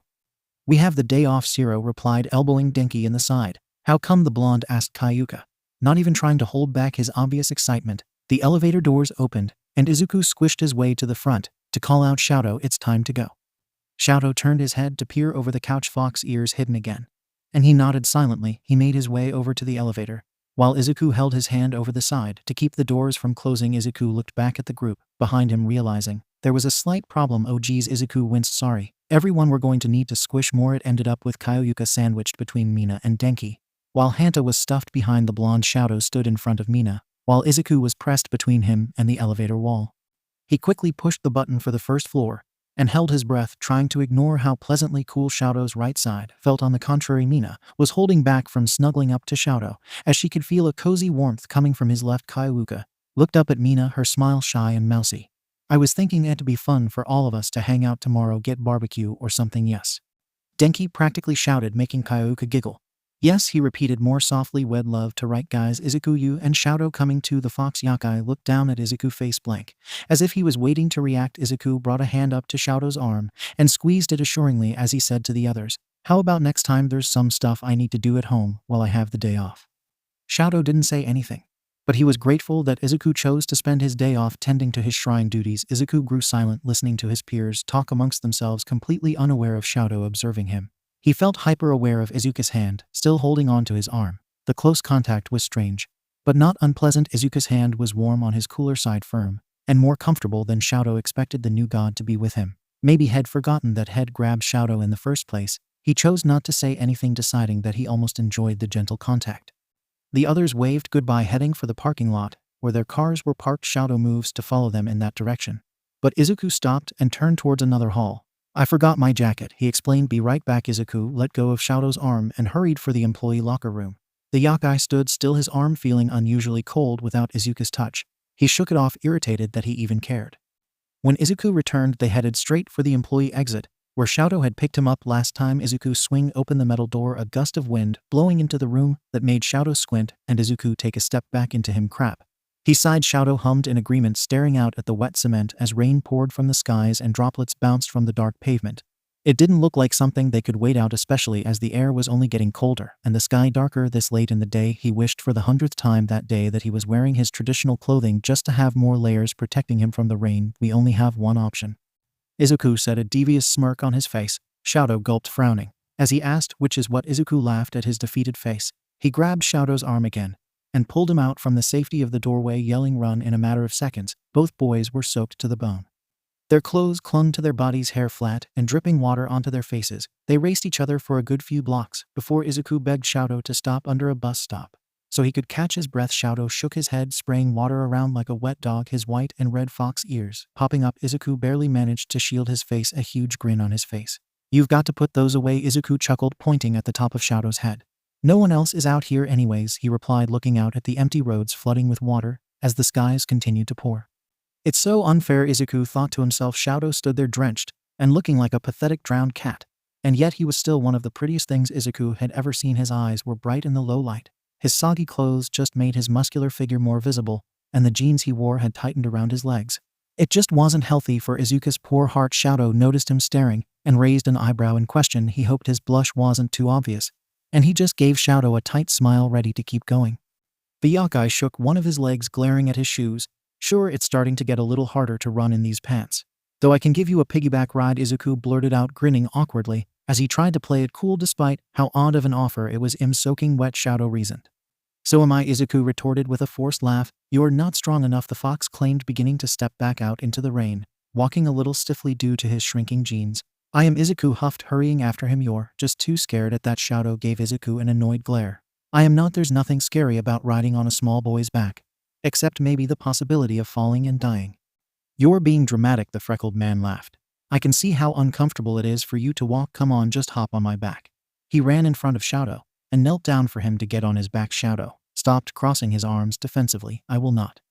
Izuku looked back at him, wiggling his eyebrows. You said I can make you do anything, right? Since you're my familiar. Shouto blanched. You wouldn't. I would. Izuku poked his tongue out of his mouth teasingly, then said in a mock stern voice, Shouto, I command you to hop on my back and let me piggyback you the rest of the way home. You're dead, the yokai growled as his body faintly glowed white, and he obediently straddled Izuku's wet back, wrapping his arms around Izuku's neck and letting himself be lifted up and carried off. Izuku began to sprint, the rain hitting their faces irritatingly. He could feel Shouto behind him, a little lighter than he expected him to be. It was an odd sensation having Shouto hold on to him. His entire right side was freezing, while the other side was incredibly warm. The warm side was definitely pleasant to avoid the rain smacking his face. Shouto ducked his head into the side of Izuku's neck, hiding behind the green curls. A dark blush spread across Izuku's face, and he was grateful Shouto was behind him, and unable to see it. They were far out of the city, now getting closer and closer to the shrine. Izuku was breathing heavily, both rain and sweat dripping from his jaw. He was determined to carry Shouto the whole way despite the fox's angry, grumbling protests. By now Shouto had physically relaxed, silently holding on to Izuku tightly and letting his head lay comfortably. Izuku wondered and hoped that maybe despite the miserable rain and being forced, Shouto was enjoying himself a little. Almost there, Izuku gasped out, quickening his pace. He felt Shouto nod against the back of his head just as he dashed up the stairs at the shrine gate, his foot hooked on to the last step and he flew forward, unable to catch himself since his arms were too busy carrying 𝗬𝗪. Izuku landed face first into a puddle, 𝗬𝗪 falling over him, and also face planting into the rain puddle. They scrambled about, spitting water out of their mouths and rubbing their sore faces. 𝗬𝗪 managed to get up first, the left side of his face pink and worn from the fall. Your nose is bleeding, Izuku. He pointed out, a concerned frown on his face as he reached out a hand to help Izuku up. Izuku grabbed 𝗬𝗪's cold hand with both of his, but instead of getting up he yanked down hard and pulled the yokai back into the puddle with him. 𝗬𝗪's eyes widened in alarm, barely catching himself as he splashed in the puddle and landed roughly into Izuku's lap. He narrowed his heterochromatic eyes at Izuku, who sat laughing hysterically with blood dripping down from his red nose. With a playful snarl, he pushed Izuku down back into the puddle, vowing to drown him. His lips were pulled back in a sharp smile, sharp teeth glistening. And before he could stop himself, the yokai was laughing alongside Izuku as they pushed each other down into the puddle. 𝗬𝗪's laugh was unrestrained, deep, breathy, and probably the most beautiful thing Izuku had ever heard. He froze for a moment, partially sitting up as he rested on his elbows. His mouth opened in awe as he watched 𝗬𝗪 leaning over him, their faces just inches apart, and laughing so hard his eyes were closed. Izuku felt his eyes start to water with emotion, wondering just for a moment what it would be like if he lifted his own face just a little higher and pressed his lips softly to 𝗬𝗪's. An intentional kiss. Not accidental and painful like before. His fingers twitched, aching to lift up and touch 𝗬𝗪's face and pull him in, but before he could decide to do something so bold and stupid, 𝗬𝗪 straightened himself up. And then, as quick as the laugh had come, it was over and his face was sober again. You're going to get sick if we don't get you inside, Izuku. I'll go ahead and draw you a bath. 𝗬𝗪 stood up, going into the shrine by himself, his red and white tail soaked and dragging in the puddles behind him. Izuku hugged himself, shivering alone, as the rain continued to fall over him. He smiled sadly, sighing as he got up and wiped the blood from his face, looking up into the sky. He let the cold rain wash his face clean. His body felt heavy, weighed down with his wet clothes and heavy heart. With one last deep breath, he got up and jogged his way into the cozy warmth of the shrine. Over the next 3 weeks, things had calmed down significantly. Izuku worked 4 days a week, while the other 3 weekdays he fully committed to the shrine, had been able to listen and answer multiple prayers, as well as practice strengthening his divine powers little by little. A few visitors had even brought offerings to the shrine, and while they didn't have a lot of monetary value, they made Izuku beam with pride. There was thankfully no more sudden yokai attacks, and since the incident with Kaiuka, Shouto continued to stay at the shrine rather than go out with Izuku. Every day that Izuku left for work or to run errands, he always invited the fox yokai to come with him. Hey Shouto, leaving now? You sure you don't want to come with me? And every day Shouto responded the same, his tone inscrutable. Unless you need my help for something? No thank you. Izuku felt a little dejected. He couldn't claim that Shouto was avoiding him, because they did spend a lot of time together. Every other day Shouto brought Izuku back to the spirit world and to the dojo, where he taught Izuku how to spar regularly. They worked in the gardens and ate meals together, usually with Ochako and Tsuyu joining them as well. But ever since the rain incident, the yokai seemed impersonal with him. What Izuku wanted was to feel like him and Shouto were friends, but instead he felt like their relationship was strictly professional. Finally, one evening after had gotten back from working at the stadium, Izuku blurted out, "Why aren't we friends?" The table grew silent, Ochako and Tsuyu halting their conversation while Shouto froze. His cheeks were full, noodles poking out from his mouth, chopsticks to his lips, and a bowl cupped in his other hand underneath to catch them as he ate the cold soba had made for dinner that night. It was something Shouto had made several times, and Izuku wondered if it was a favorite recipe of his. He blinked at Izuku and then furrowed his brows as he quickly chewed and swallowed his bite. Izuku waited patiently, his hands clenched in nervous fists in his lap, as he waited for the yokai's response. Tsuyu pulled Ochako away to the other room. The brown-haired spirit pouted, but followed. Bringing a stick of dango away with her, Shouto set his bowl and chopsticks down on the wooden table. "You're familiar," he said like it was obvious. So Izuku grimaced. "That doesn't mean we can't be friends. Ochako and Tsuyu are my friends. Those two would make friends with a snail if they could," Shouto retorted, then took another mouthful of noodles. He swallowed and then said to Izuku in a softer tone, looking down at his bowl, "I didn't realize you wanted to be friends." "Of course," the freckled boy exclaimed in dismay. "We live together, we spend so much time together. Why wouldn't I want us to be friends?" Shouto, the corner of his lips turned down. "I just didn't realize. I apologize. You're not a very traditional god, and it's something I'm not used to." Izuku tilted his head in confusion. "Weren't you and Momo close friends?" "We were close." Shouto swallowed, considering his words. "I don't know if our relationship was anything like friendship.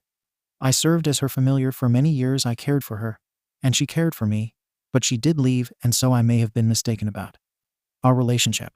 I don't know if we were friends. That's not usual anyways. Gods and their familiars aren't meant to be friends. Your servant." His words were honest, straight to the point, and yet despite the lack of emotion in his tone, Izuku could still hear pain. Izuku considered the little bit of information that he knew about Shouto. He served Momo loyally for who knows how many years, and then for another 20 years longer than Izuku had even lived, he waited for Momo to return. That had to have been lonely. Even if Head had Ochako and Tsuyu at the shrine with him, Izuku watched the yokai go back to eating, having assumed their conversation was over due to the lack of a response from Izuku. Shouto the yokai paused, dropping the noodles he was about to eat back into his bowl. Yes. Izuku beamed at him. His smile was brilliant. It warmed Shouto's entire body, and for a moment he wondered if his ice powers had disappeared, stolen by the infectious look Izuku was giving him. The small young man stood up, reached a hand over the table, and expectantly waited for Shouto to take it. He was too engrossed to even consider not taking it, so Shouto lifted his right hand up and took Izuku's. He couldn't help but notice that his own hand was slightly smaller, his skin pale in comparison to the light tan of Izuku's freckled soft skin. Izuku's large green eyes shines as they stared back at him. His expression was kind, almost pure in its softness. Shouto felt so strange new. Even he wasn't sure if anyone had ever looked at him like that before. Shouto. Izuku repeated, squeezing Shouto's hand in his. Let's be friends. All Shouto could do was nod, feeling dumbfounded and uncharacteristically wishful. Izuku, on the other hand, was thrilled. He saw that spark of hope in the yokai's considerably wide brown and blue eyes. He wanted nothing more than to see Shouto again. The Shouto that he saw 3 weeks before, the one that left sopping wet in a rainstorm, as if there was not a care in the world. Have either of you seen where Shouto went? Izuku asked the shrine spirits the next morning as they ate breakfast together. Ochako munched on strawberries happily, her cheeks puffed out and full like a chipmunk's. She turned to Tsuyu, and with a mouthful of food, she asked her froggy friend, I think he wa-u in he bog rig uchin. Yes, out in the back, Tsuyu replied, poking Ochako's cheeks with a single large finger. It's rude to talk with your mouth full in the presence of a god, Kiro. The brunette giggled behind her fingers, and Izuku smiled pleasantly at the two. Thank you. I'm going to see if he wants to do something fun today. He hurried out to the back gardens, excited and admittedly a little nervous to ask Shouto if they could do something together that wasn't land god related. It often felt like Shouto was only with him because he was performing some kind of duty as his familiar. Right away, the young land god noticed the yokai standing by a patch of brightly colored flowers, watering them with a hose. His face was content, mouth in a natural frown, but his posture was comfortable and relaxed. The fox ears on his head twitched at the sound of Izuku's approaching footsteps. Good morning, Izuku, he said, eyes glancing over before quickly looking back at the flowers. The gesture almost appeared shy. Good morning, Izuku automatically responded back. He stood beside the yokai, clasping his hands together nervously, and asked, want to do something today, since I have the day off? Shouto raised an eyebrow in question. Something? What did you have in mind? There's a list of things that I need to get done today. And don't forget about your own duties, Izuku. I know. I've just about finished though, and I can help you with your errands. Izuku grinned. Then after we can do something fun like watch a movie on the couch or something. But why? He asked, slowly, voice laced with suspicion. All Izuku could do was laugh, an embarrassed spread of pink taking over his round cheeks. Because it's just something friends do. Shouto breathed out, his own cheeks darkening faintly, his eyebrows furrowed, and his frown deepened. Sure, okay, he muttered, turning away so that Izuku wouldn't be able to see his warming face. Great. Izuku pumped his fists eagerly and was about to ask Shouto what he could do to help out in the yard, when suddenly the yokai spun towards Izuku, throwing the hose to the side and tackling the surprised man to the ground. There was a small explosion that went off right where Izuku stood. Just a second before, Shouto was holding Izuku protectively tight against his chest. His yukata had slipped down just slightly, so Izuku's cheek was pressed against the actual skin of the fox's exposed collarbone. He yelped in reaction to the explosion, gripping the fabric of Shouto's clothes, and then gasped for breath as he lay squished to the floor. Despite the loud boom and flash of light, they felt no heat and weren't injured in any way. Shouto lifted Izuku up, briskly apologizing for jumping on him, and then left him to examine the spot where the explosion went off. Izuku took a deep breath, tried to ignore his racing heart and the way Shouto's body had felt on top of him, and then quickly joined the fox, who had bent down to pick up a piece of paper. The edges of it were charred, the paper rough and slightly crinkled. Shouto let out an annoyed sigh. The explosion was just an illusion. It appears there's a message for you, Izuku. He handed the crisp paper over to Izuku. It read in small red ink, the Dragon Prince would low-key like to meet the new land god. Like tomorrow, so it'd be tight if you prepared. And maybe had some food/drinks prepped too. We like spicy THX tea tile, fam. Izuku turned to Shouto, eyes wide in bewilderment. Wait, what you tell him? Ochako whispered at the foot of Izuku's bed. I really don't want to ID much prefer. If you did. Kiro Tsuyu riveted back, glancing up at Izuku, who was beginning to stir in the nest of large blankets on his bed. Ochako took Tsuyu's large hand in hers and squeezed it tight, a mischievous smile on her face. If we hide from Izuki-sama, then Master Shouto can be the one to tell him. That way we won't have to. Izuku blinked his eyes drowsily, sitting up, and with a yawn, he asked, won't have to tell me what? The girls jumped away from the bed, letting out shrill squeaks of surprise. 𝗵𝗃𝗲 hid behind Ochako, who grinned nervously, her round cheeks an anxious giggle full of guilt. She rubbed the back of her neck as she tried to stall. Oh, you know, nothing that important, nothing good, I mean, and so I mean it would be best for Master Shouto to tell you. I mean, it's not bad, it's just you won't like it. And Tsuyu put a large hand over the shrine spirit's mouth to stop her from talking further. The three of us Achikachin, Master Shouto, and I have decided something for you that you won't be happy about. Tsuyu blurted out. The freckled boy with a head full of wild, messy green hair sat up and sleepily smacked his lips. And what's that? He squinted his eyes at them cynically. You won't be meeting the Dragon Prince today. Tsuyu frowned, her face looking sincerely regretful. That woke Izuku up. He scrunched his face up in disappointment and stuck out his bottom lip. What, why not? I already got Hanta to trade shifts with me, so I wouldn't have to go into work today. Shouto and him had spent the entire day before deep cleaning and decorating the shrine, as well as went grocery shopping for food. It wasn't the movie hangout Izuku had initially hoped for, but it was still nice to go out with the fox yokai. By the end of the day, they were exhausted. Shouto especially was eager to get some sleep. As nervous as he was to meet a Prince, Izuku was also really looking forward to the occasion. Ochako floated herself up onto the bed and sat beside Izuku's foot lump. She put her hand on his leg over the blanket and smiled softly at him. Try to trust us on this. The only reason why we don't want you to meet this Dragon Prince is because we worry about your safety. Izuku nodded, but his downward expression was still a little dubious.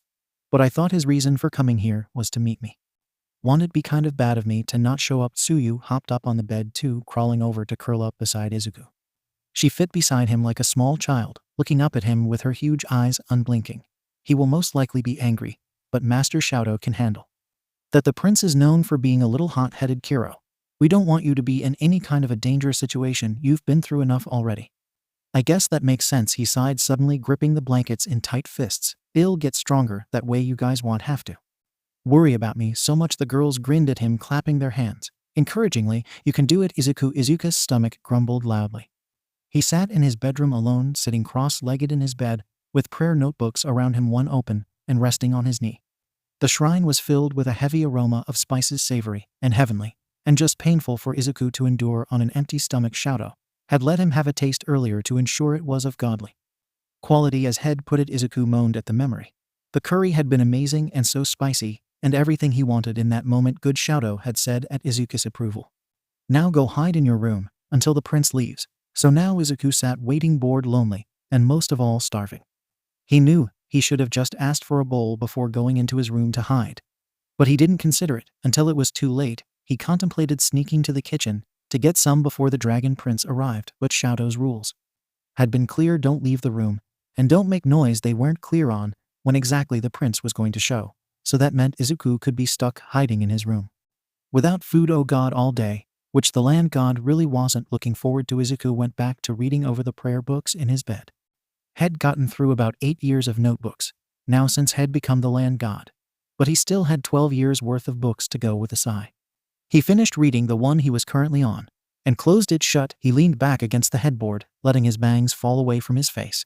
As he closed his eyes, his stomach ached, growling loudly in desperation for food. It'll be fast, he convinced himself as he slipped off the bed and to the door, moving lightly on the wooden floor with soft, bare footsteps. It'll be sneaky and quick and back in the room before the prince gets here. He gingerly slid the door open and peered out into the hall. The shrine was silent, so he held his breath as he tiptoed down the hall and past the front room. Glancing out the front window, he saw that Shouto was knelt in front of the steps, facing the shrine's gates. Izuku realized the yokai must be waiting there to greet the guests when they show, and felt a little bad for the fox for having to wait there for an unknown amount of time. Being cooped up in the room would definitely hurt his knees a lot less than sitting out there like that would, that's for sure. When he entered the kitchen, Ochako and Tsuyu spun towards him in surprise. Ochako almost dropped the plate of fruit she was holding, but Tsuyu's tongue lashed out and caught it, they sent Izuku concerned glares. "What are you doing out here?" 𝗧𝗂𝘁𝗵𝗄 asked fervently. Was hungry. He pouted, feeling a little stupid now for coming out, just wanted to grab a bowl of curry really fast. 𝗧𝗂𝘁𝗄 sighed, giving him a sympathetic frown as she grabbed an empty bowl and spoon. "That's understandable. We should have made sure you had food before we jailed you into your room." Tsuyu and her both bowed their heads low. "We apologize for inconveniencing you, Izuku," they said together. "No," Izuku cried, "don't apologize. I know we've all been busy preparing for the Dragon Prince. It's really okay." He patted the girls' heads, sweetly, feeling incredibly guilty for making them feel bad. "Seriously, please, don't sweat it," they both smiled at him softly, and then Tsuyu went back to preparing food for the guests, while 𝗧𝗂𝘁𝗄 got Izuku some rice and curry, just as 𝗧𝗂𝘁𝗄 handed Izuku the hot ceramic bowl of steaming food. The ground started to rumble, metal rang throughout the kitchen. As utensils shook, Izuku almost dropped the bowl, but 𝗧𝗂𝘁𝗄 quickly gave it a tap and made it float before he could potentially burn himself there. "Here, Kiro," Tsuyu croaked out in fear. "Izuku needs to hide. He can't go back out or they'll see him." 𝗧𝗂𝘁𝗄 rushed to the door and slid it closed. The rumbling stopped, and they could hear Shouto and a female voice speaking from right outside the shrine. The brunette turned off the lights and pointed to the floor. "Sit," she said sternly, "and don't get up or make noise or they'll hear you." "Yes, Mom," Izuku said, grabbing the bowl of curry from the air and obediently sitting down beside the wall. He swore he heard her whisper to herself, "I just commanded a god," and rubbed her rosy cheeks in embarrassment. "Is my hair okay?" 𝗧𝗂𝘁𝗄𝘁 Tsuyu asked in a quiet voice, combing her large fingers through her long silky hair. Izuku realized how nervous Tsuyu was, her eyes wide and movements fast as she rushed about making sure the food was ready. And they looked presentable. 𝗧𝗂𝘁𝗄 was noticeably more relaxed, but still as persistent in getting things ready. "You both look beautiful," he whispered encouragingly, and then took a bite of curry, "and the food is delicious. Everything will go well." Both girls stood against each other holding hands, and together they took a deep breath. Tsuyu reminded Izuku to stay silent, putting a large finger to her lips in a shushing motion. And then, with a train of food that 𝗧𝗂𝘁𝗄 made hover weightlessly in the air, they crept out of the kitchen and closed the door behind them. He ate another bite of curry quietly and tried to listen closely to the voices just outside of the room. Kami was as chatty as ever. He could hear her voice loud and clear before she even entered the gates of the shrine. Shouto remembered now why Mama Selma always did her best to avoid meeting with the Dragon Prince and his familiar, the 𝗵𝗃𝗃𝗁 woman. Was pretty, her golden hair long and flowy as it curled down her shoulders. Her feline ears were small and black, almost constantly twitching along with her black tail that seemed to wiggle nonstop behind her in excitement.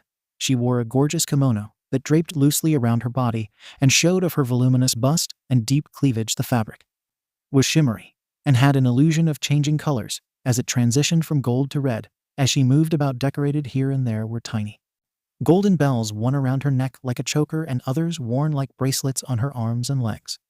Her eyes were large, but her cat-like pupils were small and focused. She wore shiny red gloss on her lips, and her small fangs gleamed as she smiled while talking. "It's nice to see you again, Kami." Shouto bowed. The cat yokai grinned, running to hug Shouto, who stiffened uncomfortably in her tight grasp. "OMG, Shouto, you're looking as hot as like ever." He swallowed awkwardly. "Thank you. Your kimono is very stunning. I imagine it's of your creation." Kami clicked her tongue proudly. "You like I can make you one too, or one for your land god." Prince Katsuki is still sleeping, but he said to wake him when we got here, so maybe I should. She motioned behind herself to the floating carriage that had been trailing alongside her. The carriage was small, big enough to contain a single person, but despite its unimpressive size, it made up for any lacking qualities. With its incredible details, the entire carriage seemed to be made of gold as it sparkled in the sunlight. At the top lay the statue of a magnificent dragon, its face brave and intimidating. It had large ferocious claws that seemed to cling to the carriage protectively. Draped around the walls were beautiful curtains with the same transitioning effect of Kami's kimono. Shouto shook his head. "We can allow him to rest. I actually have some unfortunate news." "Oh no," she gasped, bringing a hand to her mouth. "Shouto, don't tell me you got a girlfriend. Don't you know I swipe left on everyone because I'm waiting for you, foxy boy." He blinked at her in confusion, having no idea what she was talking about. "That's not it. Unfortunately, the land god isn't feeling well with working hard here at the shrine, as well as working at his human job. He's fallen ill and won't be able to join us today. He sends his regards." "Fuck that." A loud voice snarled from inside of the carriage. There was a blinding flash of yellow and orange, and then with a loud popping sound, sparks went off from inside. The carriage a figure jumped out, slamming their hands onto the ground and sending out huge blasts of explosions, causing the earth to tremble. Shouto stuck ice to his feet to prevent himself from toppling over. Kami let herself fall, letting out a shriek, and then went into a fit of giggles. The ground crackled, rocks and dirt flying as the dragon prince stood in a crater head created from the blasts. His sharp red eyes glared menacingly at Shouto, and with a snarl he said in a somewhat quieter tone, "I think you and your fucking land god are full of shit." Prince Katsuki looked the same as Shouto remembered. He stood a little shorter than Shouto, but with his puffy blonde hair and black antler-like horns, he appeared about the same height. Behind him was a set of strong scarlet dragon wings. His face and arms were adorned with red markings of various stripes and dots. The prince wore a tight muscle showing turtleneck sleeveless top. His hands were wrapped in black and orange fabric, and his pants were baggy and made of Kami's shimmery fabric, the colors orange and blood red, creating a fire-like effect. On his hip rested a long silver sword, the handle made of gold, with a sculpted dragon wrapped around it. As the prince stood up, Shouto got onto one knee and bowed low and respectfully. Prince Katsuki scoffed, kicking lightly at Shouto's head with his sandaled foot. "Get up, you bastard." Shouto stood and said calmly, "We sincerely apologize for Izuku-sama. He sends you his blessings." "I don't give a damn about your god's blessings. I didn't come all this way to not fucking speak to him myself," Prince Katsuki growled as he helped Kami get back on her feet. "He's just hungry," Kami insisted happily, a stark contrast to the prince's aura. "You have food, right? I know I mentioned it in my note, and am pretty sure I smell something super fire." Shouto nodded. "Come this way, your highness, the shrine spirits, and I have prepared a humble feast in your honor." "Ya," and as Kami clapped her hands and then pushed the prince along after Shouto, who tried not to cringe at the cat yokai's loud yelling. As they entered the front room, Ochako and Tsuyu set down the last plates on the table. They'd removed most of the furniture from the room earlier that day, and so all the room had was the table, chairs, and some simple plants as decorations. The table was set with silverware plates and bowls, and amongst the table sat plates of fresh cut fruits, vegetables, various side dishes, and the rice and curry already dished out. Ochako also made sure to include some sweets, so there was a tray of multicolored wagashi alongside some tea. "Thanks for the food." Kami bowed, and then her and the prince sat down to eat. Shouto sat across from them and picked at the food himself, while Ochako and Tsuyu filled teacups for the guests and offered different foods. "How was your journey here?" Tsuyu asked politely, as she offered Kami tempura shrimp. The Bakenico woman took some, eagerly smiling sweetly to the frog girl. "It was aight. Prince Katsuki slept pretty much the whole way, which is such a shame cause it's beautiful out today. Oh well, his loss."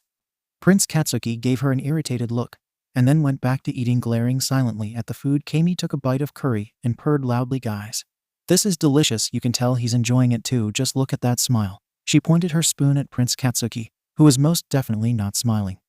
Despite his glowering face, he quickly finished his bowl of curry and started to scrape it clean before Ochako offered him a second helping, which he eagerly accepted. The god and two familiars continued to eat in mostly silence, until after his third bowl, the dragon prince announced he was full. Tsuyu and Ochako immediately began to clear off the table, Ochako tapping each plate to make it light so Tsuyu could efficiently take them to the kitchen quickly. When Tsuyu stepped into the kitchen, she reminded Izuku to stay quiet with another finger to her lips. He nodded his head at her and gave her a thumbs up and tilted his head in question. "So far so good, Kiro," she whispered softly as she put food on the countertops. Ochako and Tsuyu quickly finished cleaning everything up, and then the girls closed the sliding door again, leaving Izuku alone in the dark kitchen to eavesdrop. Back at the table, Prince Katsuki was scowling ferociously at Shouto with his arms crossed over his chest. Shouto stared back with his usual blank face, ignoring the way the dragon prince seemed to be causally flexing his muscled arms as an attempt at intimidation. Kami yawned dramatically, stretching her arms above her head, her bell bracelets ringing softly as she moved. "So I hate to be so extra, but is the land god really not going to come out and meet us?" She pouted at Shouto, putting her arms down and leaning forward almost seductively. His gaze stayed eye level with the Catwoman, unfazed by her tactics. "No, I'm sincerely sorry." "And why the hell not?" Prince Katsuki snapped. "He's feeling ill today," Shouto replied coolly. "But I assure you both that in due time we'll make up for it by visiting you if you'd like. I can promise you Izuku-sama means well and has the highest respect to the dragon prince and his kingdom. It's unfortunate he couldn't be here with us today." "Unfortunate my ass," the dragon prince scoffed, standing up angrily. The chairs stumbled loudly, falling behind him with a crash as he said, "I bet he's not even sick. I'm sure he's hiding away like a pathetic coward. I've heard the rumors your new land god is a fucking weak-ass human who can't do shit, and his job in the human world is basically fucking garbage duty." Tsuyu and Ochako let out offended gasps. Shouto froze, his body going eerily still as a light layer of ice began to creep up his right arm. His hands clung on to the table deep enough that he'd find nail indents later on. He looked up from his hands and stared numbly at the dragon prince's eyes so dead, and yet so intense that Prince Katsuki automatically took a step back, almost tripping over the fallen chair. Kami giggled nervously. Now, Prince Katsuki doesn't really mean that. You're wrong. Shouto cut her off, voice quiet and full of venom. Izuku-sama is not weak or a coward. He took a deep breath. The ice started melting off of his arm, leaving it wet like morning dew on grass. Izuku is not only kind and gentle like a land god should be, he has the potential to be stronger and more powerful than Momo-sama or any land god ever was. I've never met a more determined, selfless, inspiring man in my life, and I don't think I ever will.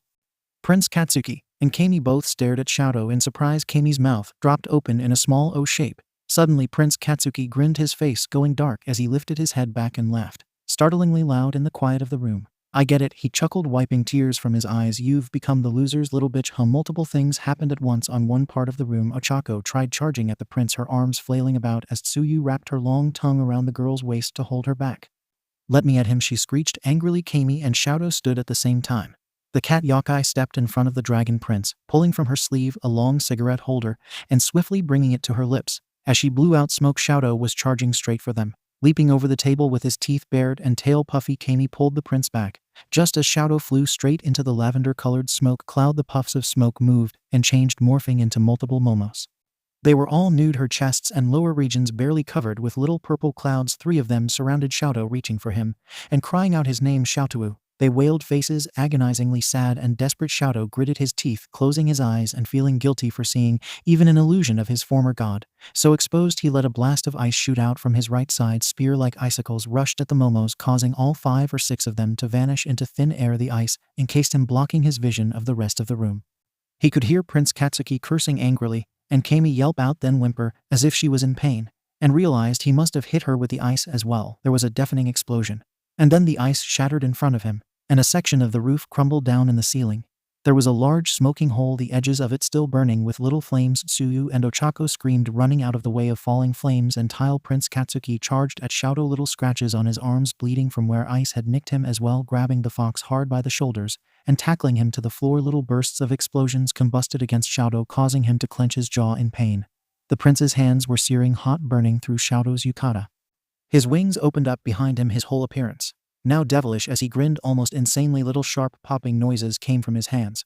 As he was about to shoot out another explosion directly into Shouto's chest, the fox yokai managed to kick the dragon prince off of him, shielding his face as another explosion went off above him. Ice instinctually formed over his body as it burned his yukata covered in simmering holes. Shouto stood up just as a fist came flying at him. He blocked it with his left arm, while swinging his right fist straight into Prince Katsuki's gut. The prince hobbled backwards, then rebalanced himself as he regained his footing, about to attack Shouto again.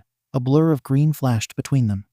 Izuku had bolted out from the kitchen as soon as he heard the huge explosion, deciding he couldn't hide any longer. He thought back on the training he and Shouto had been doing for the past few weeks, and without a second thought he ran for the horned prince, grabbed his arm and shoulder, and flipped him over, using all of his weight to slam him into the ground as hard as he could. As he did so, he felt a burst of energy surge through him, his whole body glowing with power. The dragon prince looked up at Izuku in shock, his mouth open, speechless. As the land god stood over him, Izuku could not notice how attractive the prince was, but he was too mad to care in that moment. He looked down at the prince, his green eyes dark and narrowed, and wary, his fists balled tightly before he then angrily turned to Shouto. Enough, Izuku said firmly. You two are destroying our home and 𝗔𝗂𝘁𝗏.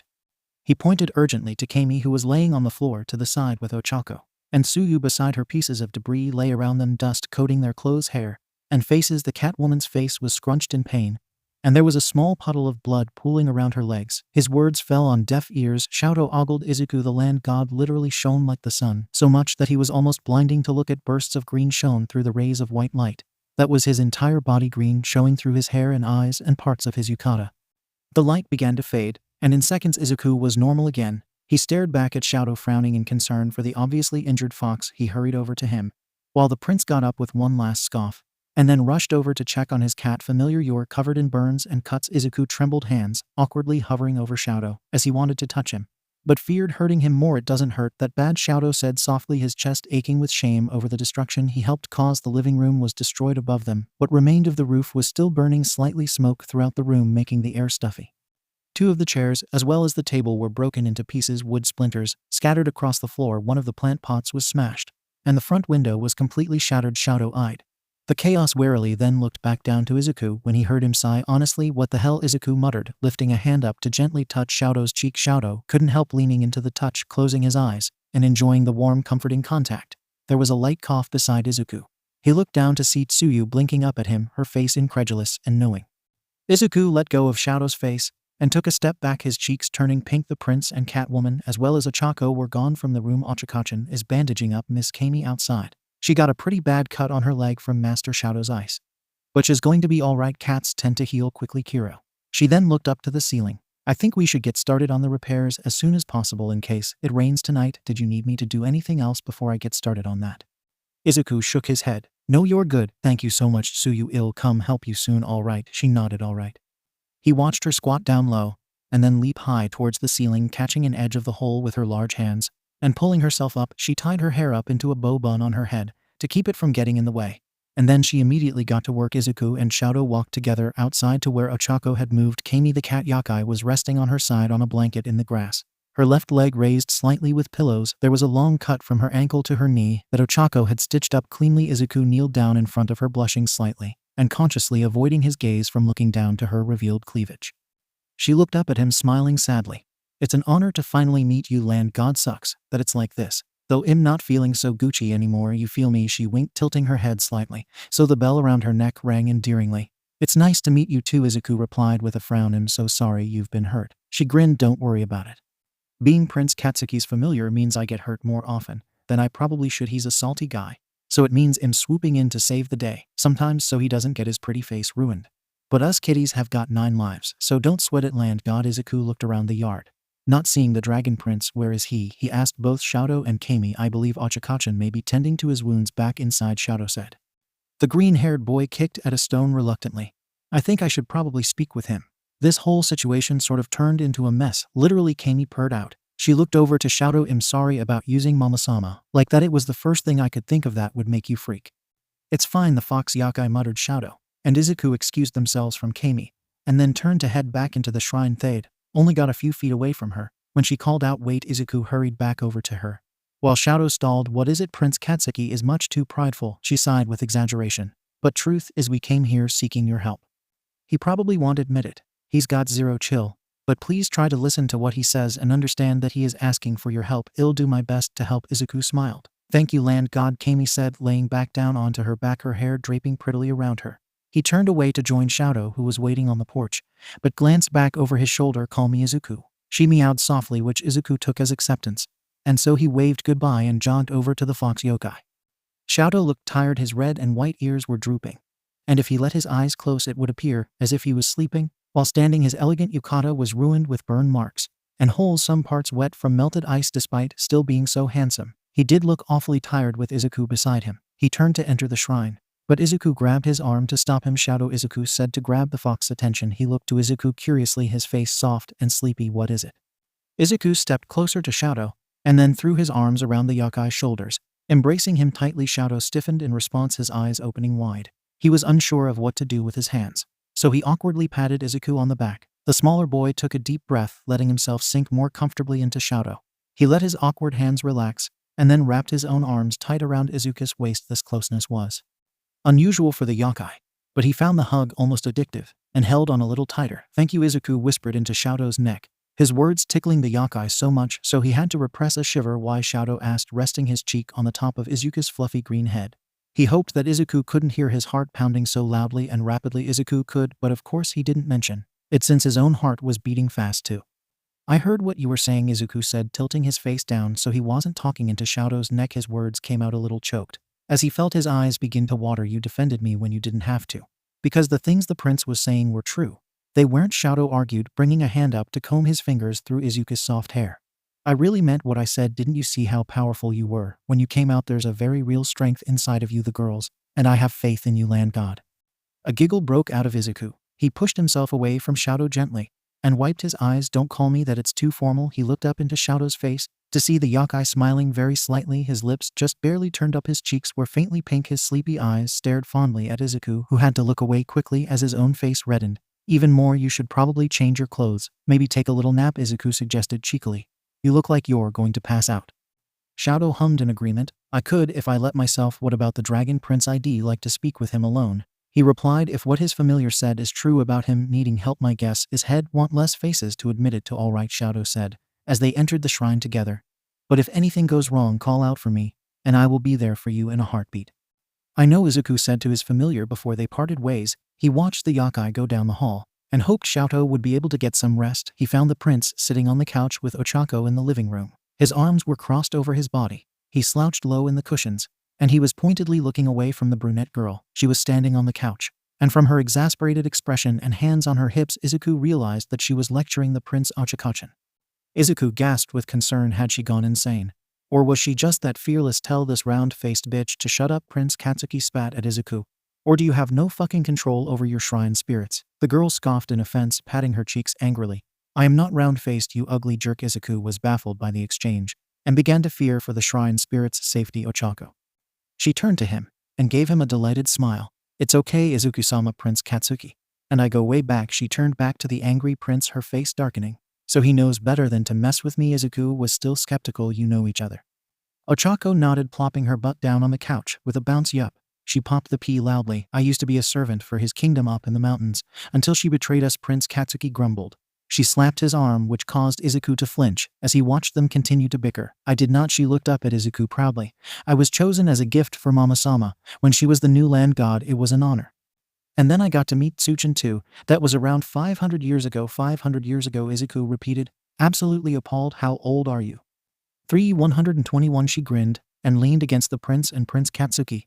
Is what, 630?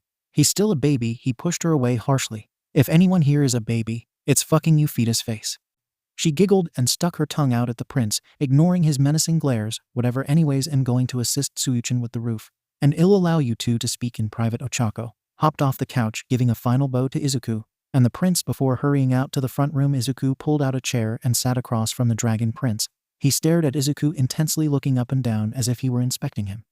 His dark ruby eyes narrowed, and he let out a disapproving hum. Without Ochako in the room, his presence changed to one much more empowering. You're even wimpier than I expected. He spat out, lifting his face up arrogantly. Izuku frowned, but decided to ignore the insult. I'm sorry for not formally meeting you earlier. My name is Izuku. He reached a hand out to shake, but the prince swatted it away. Katsuki. Prince Katsuki, remembering what the cat yokai had told him earlier. Izuku considered his words carefully. He knew the prince needed him for something, but he also clearly looked down on Izuku, and so he needed to be clever about offering himself to the handsome but intimidating prince. Pretty fucking cowardly of you to hide, instead of just meeting with me, Prince Katsuki sneered. You think you're better than me? No, opposite in fact, Izuku sighed. I worry that I'm not good enough to be in your presence, your highness. This seemed to please the prince as he sat up straighter and looked down at Izuku. Bow down to me, show me some respect, land god. Of course, Izuku said, trembling slightly with nerves as he slid down to the floor. He rested one knee on the ground and lowered his head. Prince Katsuki. He started. What if I may, he offered, saying each word carefully. For your forgiveness. Can I, the land god, serve you in any way? You think I want your shitty services? Prince Katsuki grumbled. Why the hell would I want something from a weak, inexperienced god like you? Izuku's hands balled into fists. He reminded himself to breathe. He's just being prideful. Remember, Izuku, he came to you for help. But still, to put it simply, the dragon prince was a little bit of an asshole. Part of Izuku wasn't even sure why he should be helping him. It's just an offering, Prince Katsuki, Izuku said calmly, trying his best to keep down any irritation in his tone. You don't have to accept anything. The prince stared at him for several moments in silence, contemplating deeply with a furrowed brow and large frown. He looked torn, like there were words trying to escape his mouth, but he didn't want them said. Suddenly, he stood up and pulled out a small golden bell from the pocket of his pants. With a flick of his wrist, he rung it only once. There was a puff of white billowy smoke, and then appeared the cat familiar. She bit her lip, trying but failing to hide her grimace of pain. As she stood, the cat yokai leaned heavily to one side to try and lessen the weight on her injured leg. Izuku quickly offered her his chair, but she opposed. It's cool, but thanks. She tried to smile. Prince Katsuki glowered at her with what may have been concern. Jesus Christ, 𝗕𝗵𝗃𝗁𝗧𝗍. Izuku recognized the way her body suddenly glowed. It was just like Shouto's had before, when Izuku had literally forced him to jump on his back that evening in the rain, or when he stopped him from hurting Kayuka. 𝗓𝗓𝗓𝗍 was Prince Katsuki's familiar, and so like Izuku with Shouto, he was able to command her to obey him. In this case, Izuku was grateful for the command, as the poor woman really needed to sit down. You better get some damn rest after this, Prince Katsuki said sternly. But softer, Kami pulled out her long cigarette holder again and brought it to her plump lips. She relaxed, allowing her long, thick eyelashes to flutter closed with a deep breath. She blew out a single cloud of smoke big enough to float over them like a large canopy. It was like watching a movie, the way images moved on the cloud like a screen. Izuku stared up at it in awe despite being unable to tell what was going on. The movie-like vision above him was really cool. Portrayed above him seemed to be a mountain scenery. It was nighttime and dark, and there appeared to be miles and miles of rocky foresty mountains. Kami looked pleased with herself as she saw Izuku's amazement. I can make illusions sick, huh? He nodded his head, his green eyes shining with childlike wonder. Prince Katsuki's voice was much calmer as he said, I guess I can think of one thing that even you could probably do for me. He shot Izuku a quick threatening glance that made the green-haired boy wiggle away from the horned prince. 13 years ago, this little kid fucking showed up in the middle of my mountains all lost and shit. The image on the clouds changed, showing a small child wandering along a mountain trail by himself. He was around 5 years old, had long black hair that hung around his head and over his face, and large red eyes. Despite obviously being very lost and very alone, he looked ecstatic. His mouth was open wide in a huge grin, his teeth freakishly sharp. The boy bravely marched up the trail, unaware of the dragon yokai. Watching him from the shadows, Prince Katsuki followed the boy silently, watching him discreetly from behind trees or large rocks. The prince's expression was the usual scowl that Izuku had only ever seen on his face. His pants were simple and black, baggy around the legs, and he was shirtless. His arms and chest were wrapped with red and black dragon-like tattoos. He watched as the boy climbed over some rocks blocking the path, innocently moving closer and closer to the dangerous edge of the cliff. To Izuku's horror, the boy slipped faster than Izuku could blink. The dragon prince in the cloudy illusion dashed forward, diving off of the cliff with outstretched arms to save the boy. His huge scaly wings spanned wide to slow their descent, and he cradled the boy tightly to his chest. The boy had been cut sometime in the fall, as the right side of his face was covered in blood. At first, he cried out in pain, clinging to Prince Katsuki as he sobbed into his bare chest. Izuku expected the prince to look irritated with the crying child, but his face showed nothing but compassion and sympathy. Prince Katsuki flew back up to the trail and sat the crying boy down. What is your name, child? He asked, unnaturally gentle, as he wiped the blood from the boy's face, revealing a small cut above his eye. The boy sniffled, looking up at the prince with bright red eyes. Ijuru Kirishima. Are you okay? I guess so. Where are your parents? Ijuru paused, looking down the mountain. Down there. He pointed. The prince stiffened, visible shock on his face. You fucking came all the way up here by your fucking self. What the hell, kid? He giggled. Mommy says not to say words like that. Did you know you're funny looking? But so manly too. Prince Katsuki blanched face, going red. Shut up, you look funny with your big head and tiny body. Children are fucking weird. Okay, Ijuru grinned up at the prince, his cheeks round and cute. I like your red wings, that's my favorite color. Thanks, Prince Katsuki grumbled. Okay, you need to get back to your parents, so don't wiggle or some shit, K. I don't want you fucking falling again. He scooped up the child in his arms and dove down the cliffs, soaring through the air and down the mountain. Prince Katsuki looked elegant flying through the trees, his hair blowing back, as the small boy wrapped his arms around his neck and hung on. That's good enough, Kami, Prince Katsuki said from beside Izuku. He walked forward and then puffed out a small flame from his mouth, making the illusion disappear. His cheeks were tinted pink. As he turned back to Izuku, I want you to do your fucking job as the land god and make me a match. Izuku repeated in shock, as in romantically. Yes, romantically, you idiot, the prince yelled at him, stepping closer to Izuku with his head down, as if he was going to headbutt him with his large horns. With that little boy. He's an adult now, god damn it, you're fucking slow. Izuku rubbed his temple. He was getting a headache from Prince Katsuki's screaming. Okay. But why? The prince grabbed Izuku by the collar of his shirt, lifting him up over him, and pulled him close to his face. His breath was hot and angry against Izuku's face as he growled, because I fucking love him. You love him? Izuku squeaked in surprise, as the prince dropped him back down, his face red with embarrassment from being so close to the prince. I ship it, Kami shot out, nodding her head approvingly. That boy is literally the only person to have never been afraid of or angry with Prince Katsuki after meeting him for the first time. Even his own mother was pissed to meet him. She cackled loudly with laughter as the prince shot her a deathly glare. It's nothing weird, okay, asshole, Prince Katsuki muttered. My old hag of a mom was bitching about how I need a mate soon, and I realized that Ijuru Kirishima is the only person I'd ever want to spend the rest of my fucking life with. Okay, Izuku didn't understand, but he decided to just go with it. Where can I find him? He asked. Kami poked her tongue out as she thought him. We're guessing he lives in this town, as it's the closest human city to Prince Katsuki's mountains. Izuku faced the prince, a determined smile on his face. I'll find Ijuru and bring him to you. As the matchmaker and god of this land, that's an impossible match, said a cold voice from down the hall. Shouto entered the room, his lips in a small frown. He wore a clean wine red yukata. Prince Katsuki crouched down, his dark wings starting to open, as if he was readying to attack. What you say, you stupid fox? He snarled, marching up to Shouto. You Trina fucking die. They stood chest to chest, Prince Katsuki's entire body shivering with anger, while Shouto remained calm. His eyebrows were furrowed deeply, and he looked exhausted. He sighed, clearly done with the Dragon Prince and everything else. Relationships between yokai and human are taboo, Prince Katsuki. They can't happen. His words came out soft and yet stern. He sounded like he was talking to himself more than to the prince. Shouto's words surprised Izuku. It was the first had heard of there being any issues of relationships between a human and a yokai. It made sense. Humans and yokai came from entirely different worlds. But still, to say it was impossible felt wrong. He didn't like it. The thought frustrated him and slightly offended him, though he didn't understand why. You think I give a damn about what anyone else has to say? Prince Katsuki said, pushing Shouto away from him. He turned to Izuku. Are you going to help me or not? Help? The prince was asking for help. He was in love, and he needed help, and he came to Izuku of all people. Shouto shook his head, his ears back and face upset.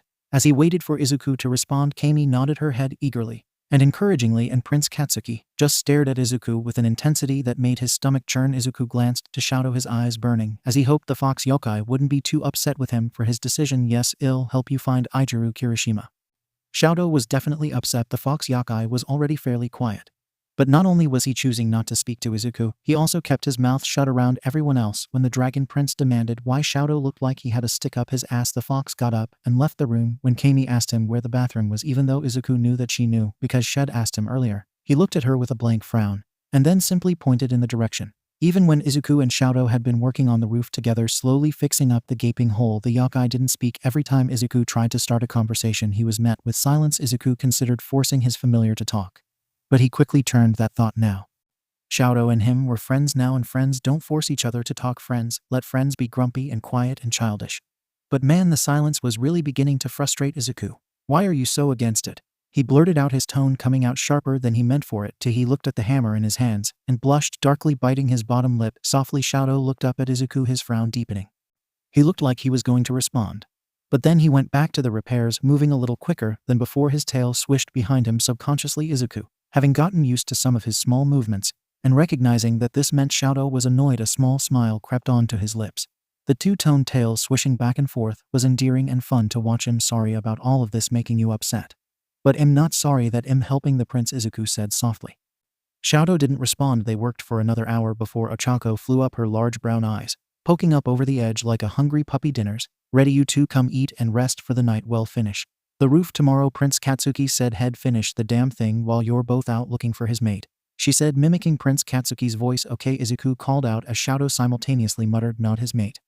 Izuku sighed and watched as the familiar put down his tools and then swiftly dropped down from the now smaller hole. He crawled to the edge and looked down, contemplating how much it would hurt if he attempted to jump down like Shouto had. The fox yokai was already out of sight and probably in the dining room with the others, so Izuku has to figure out how to get down by himself before he could reconsider breaking his legs just to get down. Ochako appeared beside him. I noticed Master Shouto came in without you, and I don't think he realized he left you stranded up here, she laughed half-heartedly. I'm guessing he's still not speaking with you. The small shrine spirit tapped Izuku on the head, and he felt his body float slightly, feeling much lighter than before. He nodded his head. Yeah, he's still pretty mad. I don't get why either, to be honest. But he won't talk to me. He raised his hands up in frustration. Ochako took his hand and pulled him down the hole with her. It was a weird sensation to fall slowly. It reminded him of sinking into a deep pool, except he was dry and could breathe just fine. Once they were touching the floor, the small brunette brought her hands together and muttered release, and he felt his original weight and gravitational pull return. Ochako stopped him from walking into the next room by grabbing his hand and pulling him down to her level. Be patient with Master Shouto, she sighed sympathetically. He's being immature ignoring you like this. But please understand that this whole human and yokai relationship thing is touchy for him. It's not my place to say why, and I'm sure he'll open up to you eventually. But he just, well, from the very little history of his that I know, he has a hard past. Let's just put it that way. His back was hurting from being bent over to be level with Ochako, so he squatted down. I can't deny that now I'm super curious, he teased lightly with a small smile. But I'll try to be more patient, thank you, Ochako-chan. Of course, Izuku. She grinned back at him sweetly and patted his round freckled cheek affectionately. Now let's hurry, everyone is waiting for you, and our guests especially are hungry. Dinner had gone mostly well. Kami had taught Ochako and Tsuyu how to make a trout soup that turned out absolutely delicious. Even Shouto seemed to relax a little after eating, though as soon as he finished the bowl he had excused himself to bed, thanking Kami and Prince Katsuki for their company and promising to see them in the morning. Prince Katsuki was still brash and rude, but Izuku was getting more and more used to it. And despite the prince's foul language, he was actually good company. He had amazing adventurous stories to share, and Izuku was more than delighted to hear them. Kami even used her illusions to animate some of them, which the girls also really enjoyed. Izuku was sad that Shouto wasn't there with them. But he remembered Ochako's words earlier, and considered it may be best for the yokai to have some space. Kami yawned, her mouth opening wide, and her sharp teeth baring. She brought a hand up to cover her mouth a little late, and then laughed tiredly. It's getting late, I think we should bounce. And then see y'all in the morning. Izuku nodded, also feeling drained from the eventful day. Sounds good, Shouto. And I will leave after breakfast tomorrow to look for Ijiru. Good, the dragon prince muttered, rubbing at his eyes. Sleepily, he and Kami stood up and Izuku followed after they bowed to each other respectfully. And then Tsuyu and Ochako led them to the room they'd be sleeping in. Izuku watched in curiosity, realizing he was unsure of what room they'd be staying in. Tsuyu returned first, and seemed to notice Izuku's puzzled expression. There in Master Shouto's room. Izuku hummed in thought. But then where will Shouto be sleeping? In your room, the frog girl replied bluntly. Is that a problem? She blinked lazily at Izuku, as he fumbled about, his face turning bright red, and his arms flailed wildly. Nope, that's fine. I mean, is he fine with it? But I'm fine. Nope, no problem. Tsuyu gave him a small sympathetic smile. Okay, Kiro. Izuku said goodnight to Tsuyu, and then hurried away to get ready for bed. When he entered the bedroom, Shouto wasn't there.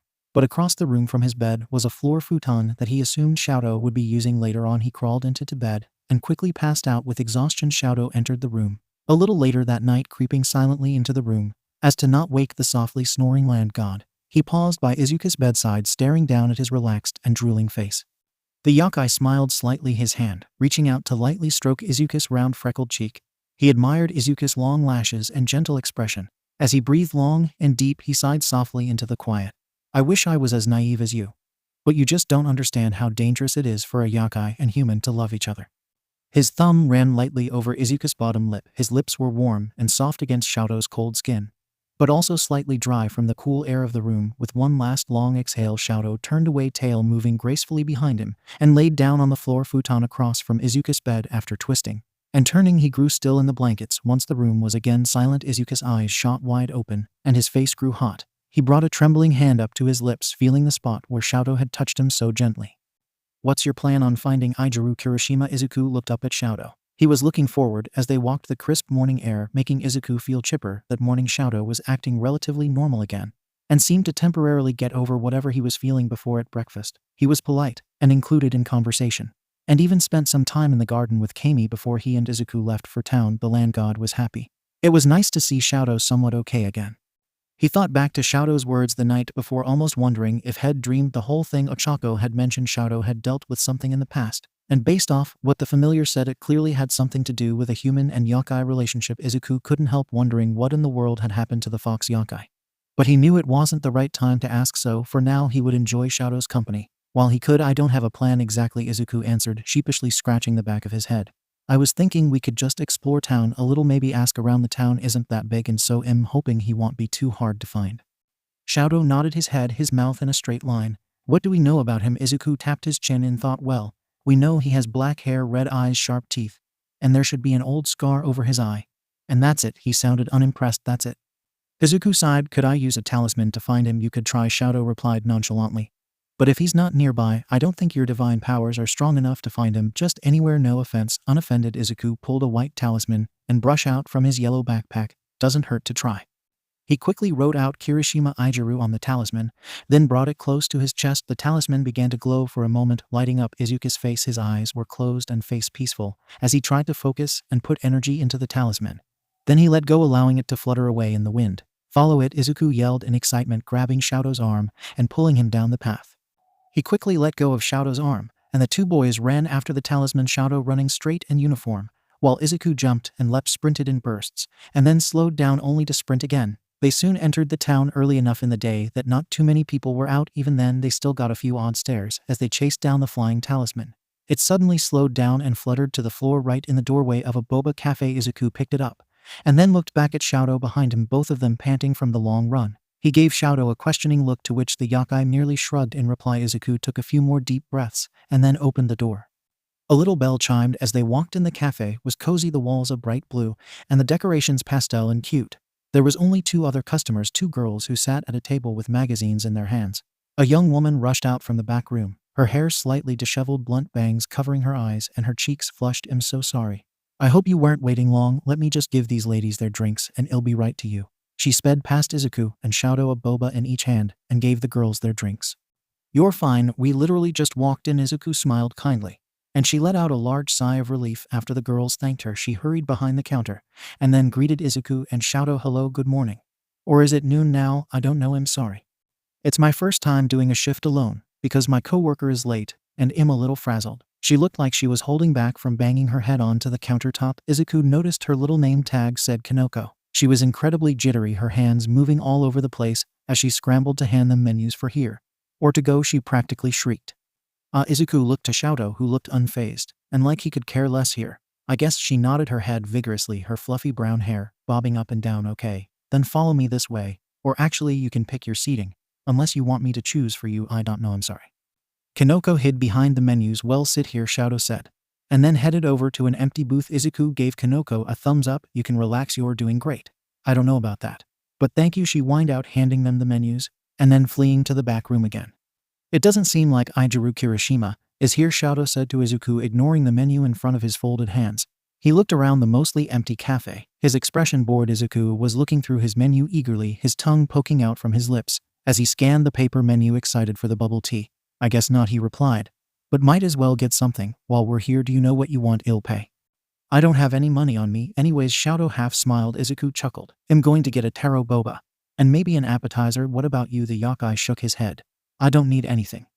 Yes you do, what's your favorite flavor? I don't know, I've never had it before. Izuku almost dropped the menu. What? He exclaimed, eyes wide in shock, and his face comically devastated. What do you mean you've never had boba before? Shouto blinked at him. I just haven't. I'm sorry, you should be. Izuku laughed. I'm going to get you strawberry, okay? It'll match your hair. He grinned sweetly, his hand motioning at Shouto's head. The yokai looked down in slight embarrassment, letting out a soft okay. Kanoko came by to take their orders, and then hurried off to the back. They could hear a blender, some incoherent, stressful squealing, and lots of clanging sounds. Izuku chuckled to himself, and almost considered offering to help, though he wasn't sure what he could do to make things easier for her. He smiled at Shouto, who stared out the window with his face resting in his palm. It always made Izuku happy to see him so relaxed. Sometimes it seemed like the fox had too many things weighing him down. The cafe employee burst out from the back again, this time with a drink in each hand and a basket of fries balanced on her arm. She sat the 2 drinks down a little hard on the table, slid the basket of fries down, and shouted out, I'm so sorry for the long wait. Shouto's eyes flickered to the pretty pink clock on the wall behind her. It's only been 7 minutes and 23 seconds, you're fine.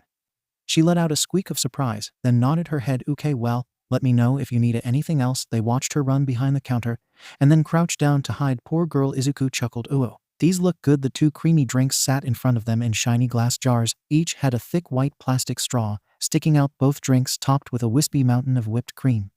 Izuku's drink was a light lavender color.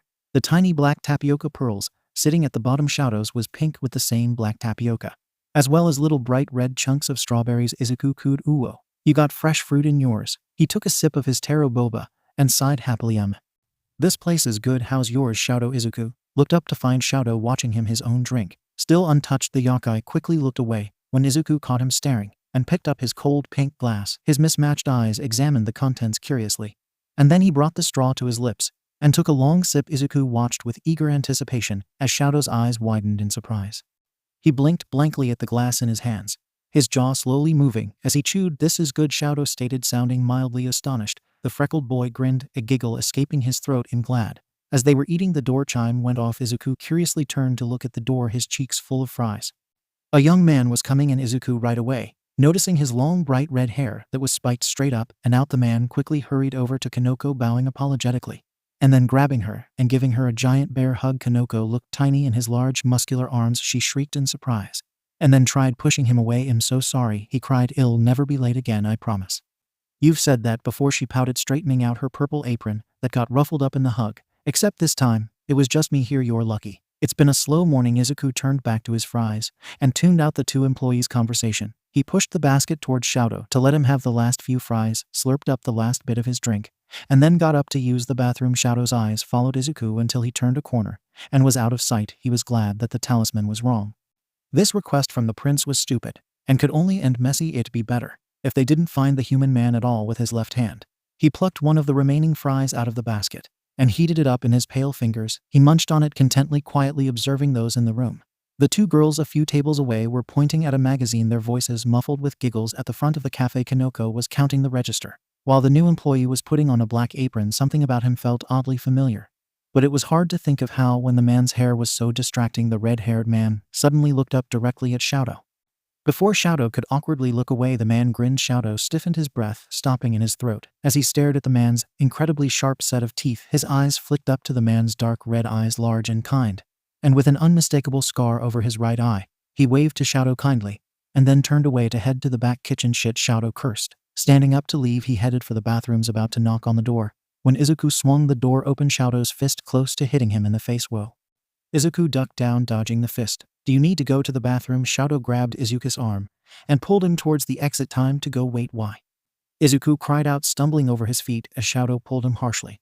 I still need to pay. His forehead creased in confusion, and he tried to resist Shouto's tugging. We can come back later, the fox insisted, tone cold, as he pulled Izuku out, the bell chiming behind them. As they stepped outdoors, Izuku's arm was starting to hurt from how hard Shouto was holding the spot, feeling a little hot too from the fox's left side. No, we can't. I need to pay now, Shouto, Izuku protested, pulling his arm back hard and slipping out of Shouto's strong grip. The cafe door opened up, and the young man called out to them, Hey, you left your backpack. He raised Izuku's yellow backpack up to show them. See, we even left my bag. Izuku huffed, marching back towards the cafe. Shouto lunged forward and grabbed Izuku, wrestling him away. What the heck, he groaned, trying to get Shouto's arms off of him. What is your deal, Shouto? We need to go now, the yokai growled, practically jumping on Izuku at an attempt to pull him back. No. Yes, no, stop, the cafe employee yelled, shoving his way between the two and pushing them away from each other. He was stronger than Izuku, and possibly even stronger than Shouto too. Despite being human, you guys are going to pay, right?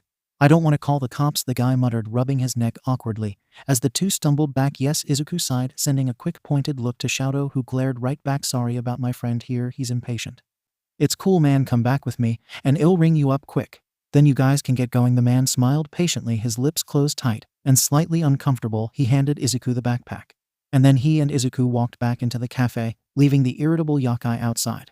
I really am sorry, I swear we didn't mean to leave without paying like that, Izuku muttered as the man took his card. It's been a weird couple of days for us. I feel you, he responded. My advice, honesty is the manliest trait ever. Just tell him what's on your mind and your friendship will be rock strong. He slammed his fists together for extra oomph, a large grin on his face. Izuku laughed warmly. Yeah, thanks. He squinted his eyes to look at the man's name tag. It's short, he smiled, for 𝗓𝗓𝗓. Izuku sputtered, taking a step back and getting a better look at the friendly man's sharp teeth, red eyes, a small scar over his red eye he didn't notice before. Oh my god, did you dye your hair, huh? The man tilted his head curiously. Not recently, I mean this isn't my natural color. But I've been dyeing it red for years, dude. The freckled boy was bouncing with excitement, gripping the counter and practically shouting, 𝗓𝗓𝗓, I've been looking for you. You have? How come? 𝗓𝗓𝗓 smiled in confusion. He had no idea what was going on, but Izuku's excitement was contagious. Okay, listen, this may sound kinda weird, but do you remember getting lost in the Bakugo Mountains when you were a kid? Izuku asked as he leaned over the counter. Him 𝗓𝗓𝗓 looked to the ceiling, tapping his chin in thought. Kind of. I know, I got lost once in the mountains, and it really freaked my parents out. They wouldn't let me go hiking with them for a super long time after that. So it was probably that time. I don't actually remember it much though. How do you know about that? Well, Izuku bit his lips, slightly nervous. Now Prince Katsuki had been very clear that Izuku was to not mention to 𝗓𝗓𝗓 that he was a dragon yokai, or a prince had said it was because he didn't want 𝗓𝗓𝗓 to want him for his fucking title of being a goddamn motherfucking badass. Prince Kami later told Izuku that Prince Katsuki was scared that 𝗓𝗓𝗓 would have forgotten the whole thing and be creeped out by a dragon yokai, especially because he was royalty. You met someone in those mountains, and he remembers you and really wants to reconnect with you and maybe date you, Izuku said, cringing at himself for how strange that sounded. The red-haired man blushed darkly and let out an uncomfortable chuckle. Date? I don't know, man, sounds a little sketchy. I know, Izuku cried, clapping his hands together in front of his face. Just meet him once, he begged. Then if you're not interested, that'll be it. 𝗓𝗓𝗓 gnawed on his bottom lip, his sharp pointed teeth making Izuku's stomach flip. A little. Okay, he sighed. But I hope this isn't some kind of prank. That'd be super uncool. Definitely not a prank, Izuku breathed out in excitement. Thank you so much, 𝗓𝗓𝗓. Hell, be so glad my friends are going to get a kick out of this. He groaned. They've been trying to get me to date for a while now, so I guess this is one way of doing it. They arranged a time and date for 𝗓𝗓𝗓 to meet the prince, though Izuku just referred to him as Katsuki. Izuku threw in a generous tip for Ijuru, and Kanoko waved goodbye, and then hurried out to Shouto. The yokai had waited. He sat under a tree, his back against the trunk, and his eyes closed peacefully, his mouth downturned just slightly. He breathed slowly, his chest rising up and down and his hair fluttering softly with the small breeze. Izuku sat down quietly beside him, far enough for their arms to not touch. He sat up straight so his backpack wouldn't make laying back uncomfortable, and he watched Shouto for a minute.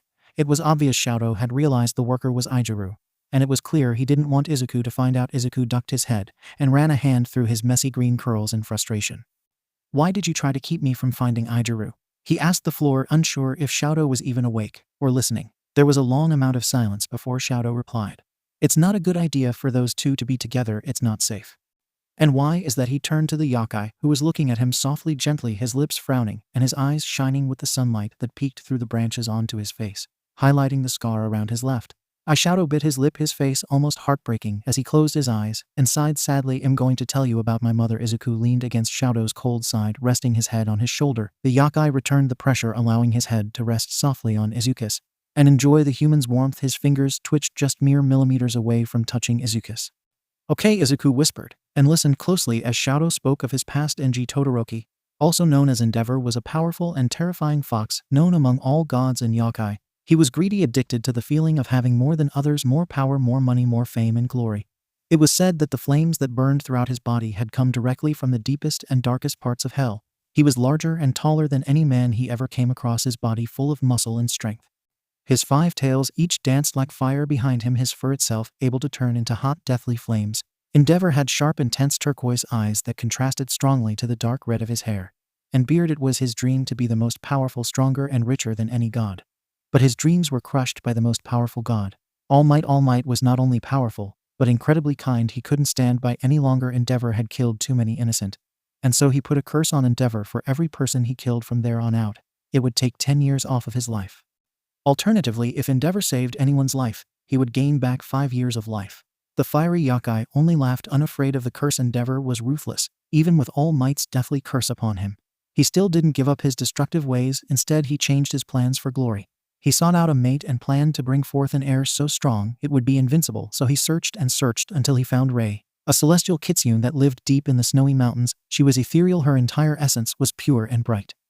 Her hair was long, white like clouds, and her eyes a warm chocolate brown. Rei had the ability to create snow and ice, her touch delicate and beautiful like a sparkling snowflake. With his money and his menacing ways, 𝗕𝗏𝗏 was able to force her into marriage, and soon she began to bear his children. Each child born made him angrier and angrier. The first one only possessed fire abilities, nowhere near the level of strength that he considered was necessary, and soon 𝗕𝗏𝗏 banished him. The second son only had ice abilities, and soon he was banished too. The third child had neither ice or fire abilities, but she had an amazing talent for healing.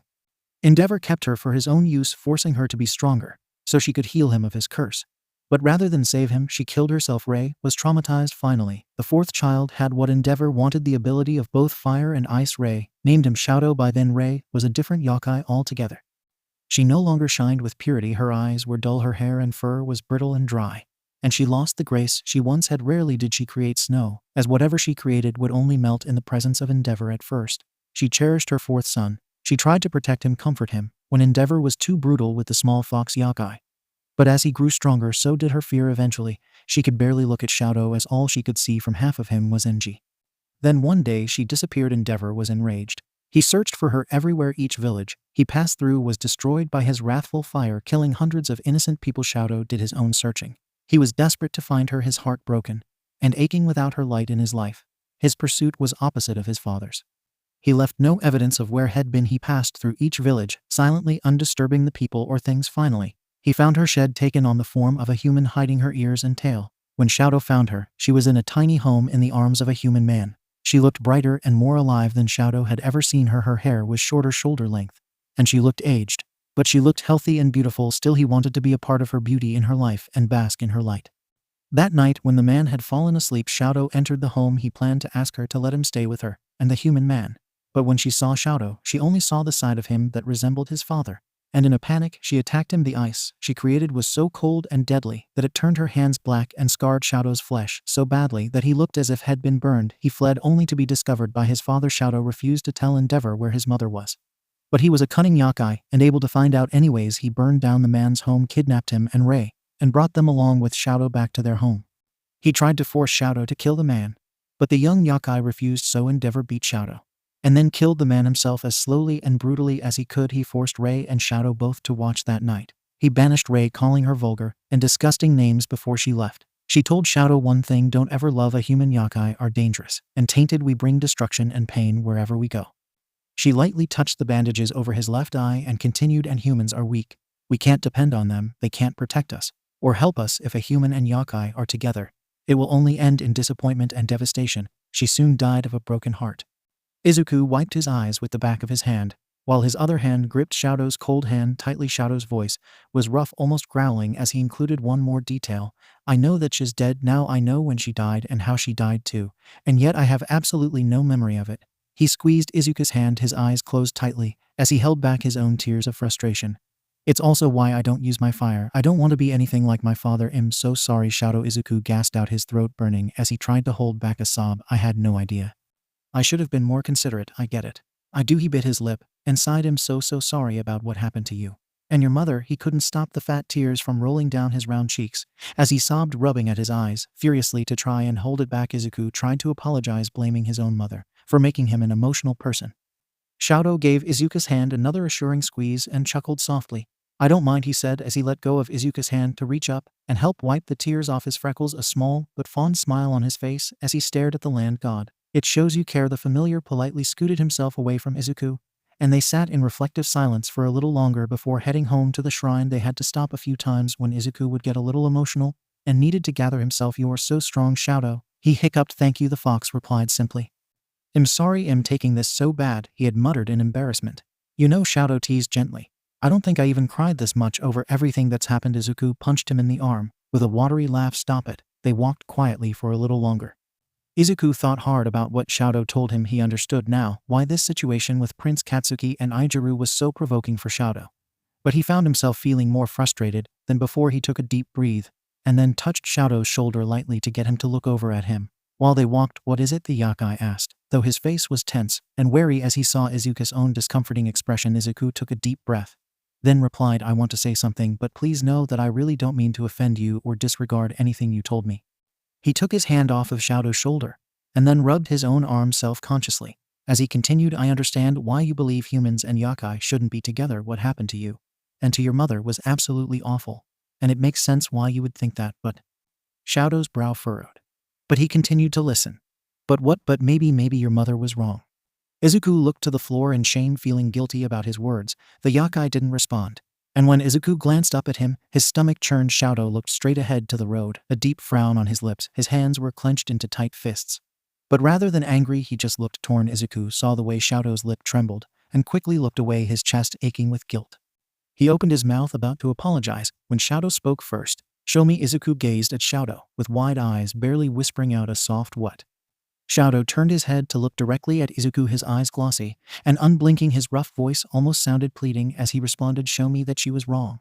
I don't believe you, but I think I want to, so please show me that if a human and yokai fall in love, that they'll be okay. 𝗧𝗪𝗏 stopped walking when exactly Izuku wasn't even sure he could hear his own heartbeat pounding in his head. Something about the way Shouto spoke made it sound like he wasn't referring to the Dragon Prince or Aijiru Kirishima anymore. Izuku took a bold step forward closer to Shouto, so they were almost chest to chest.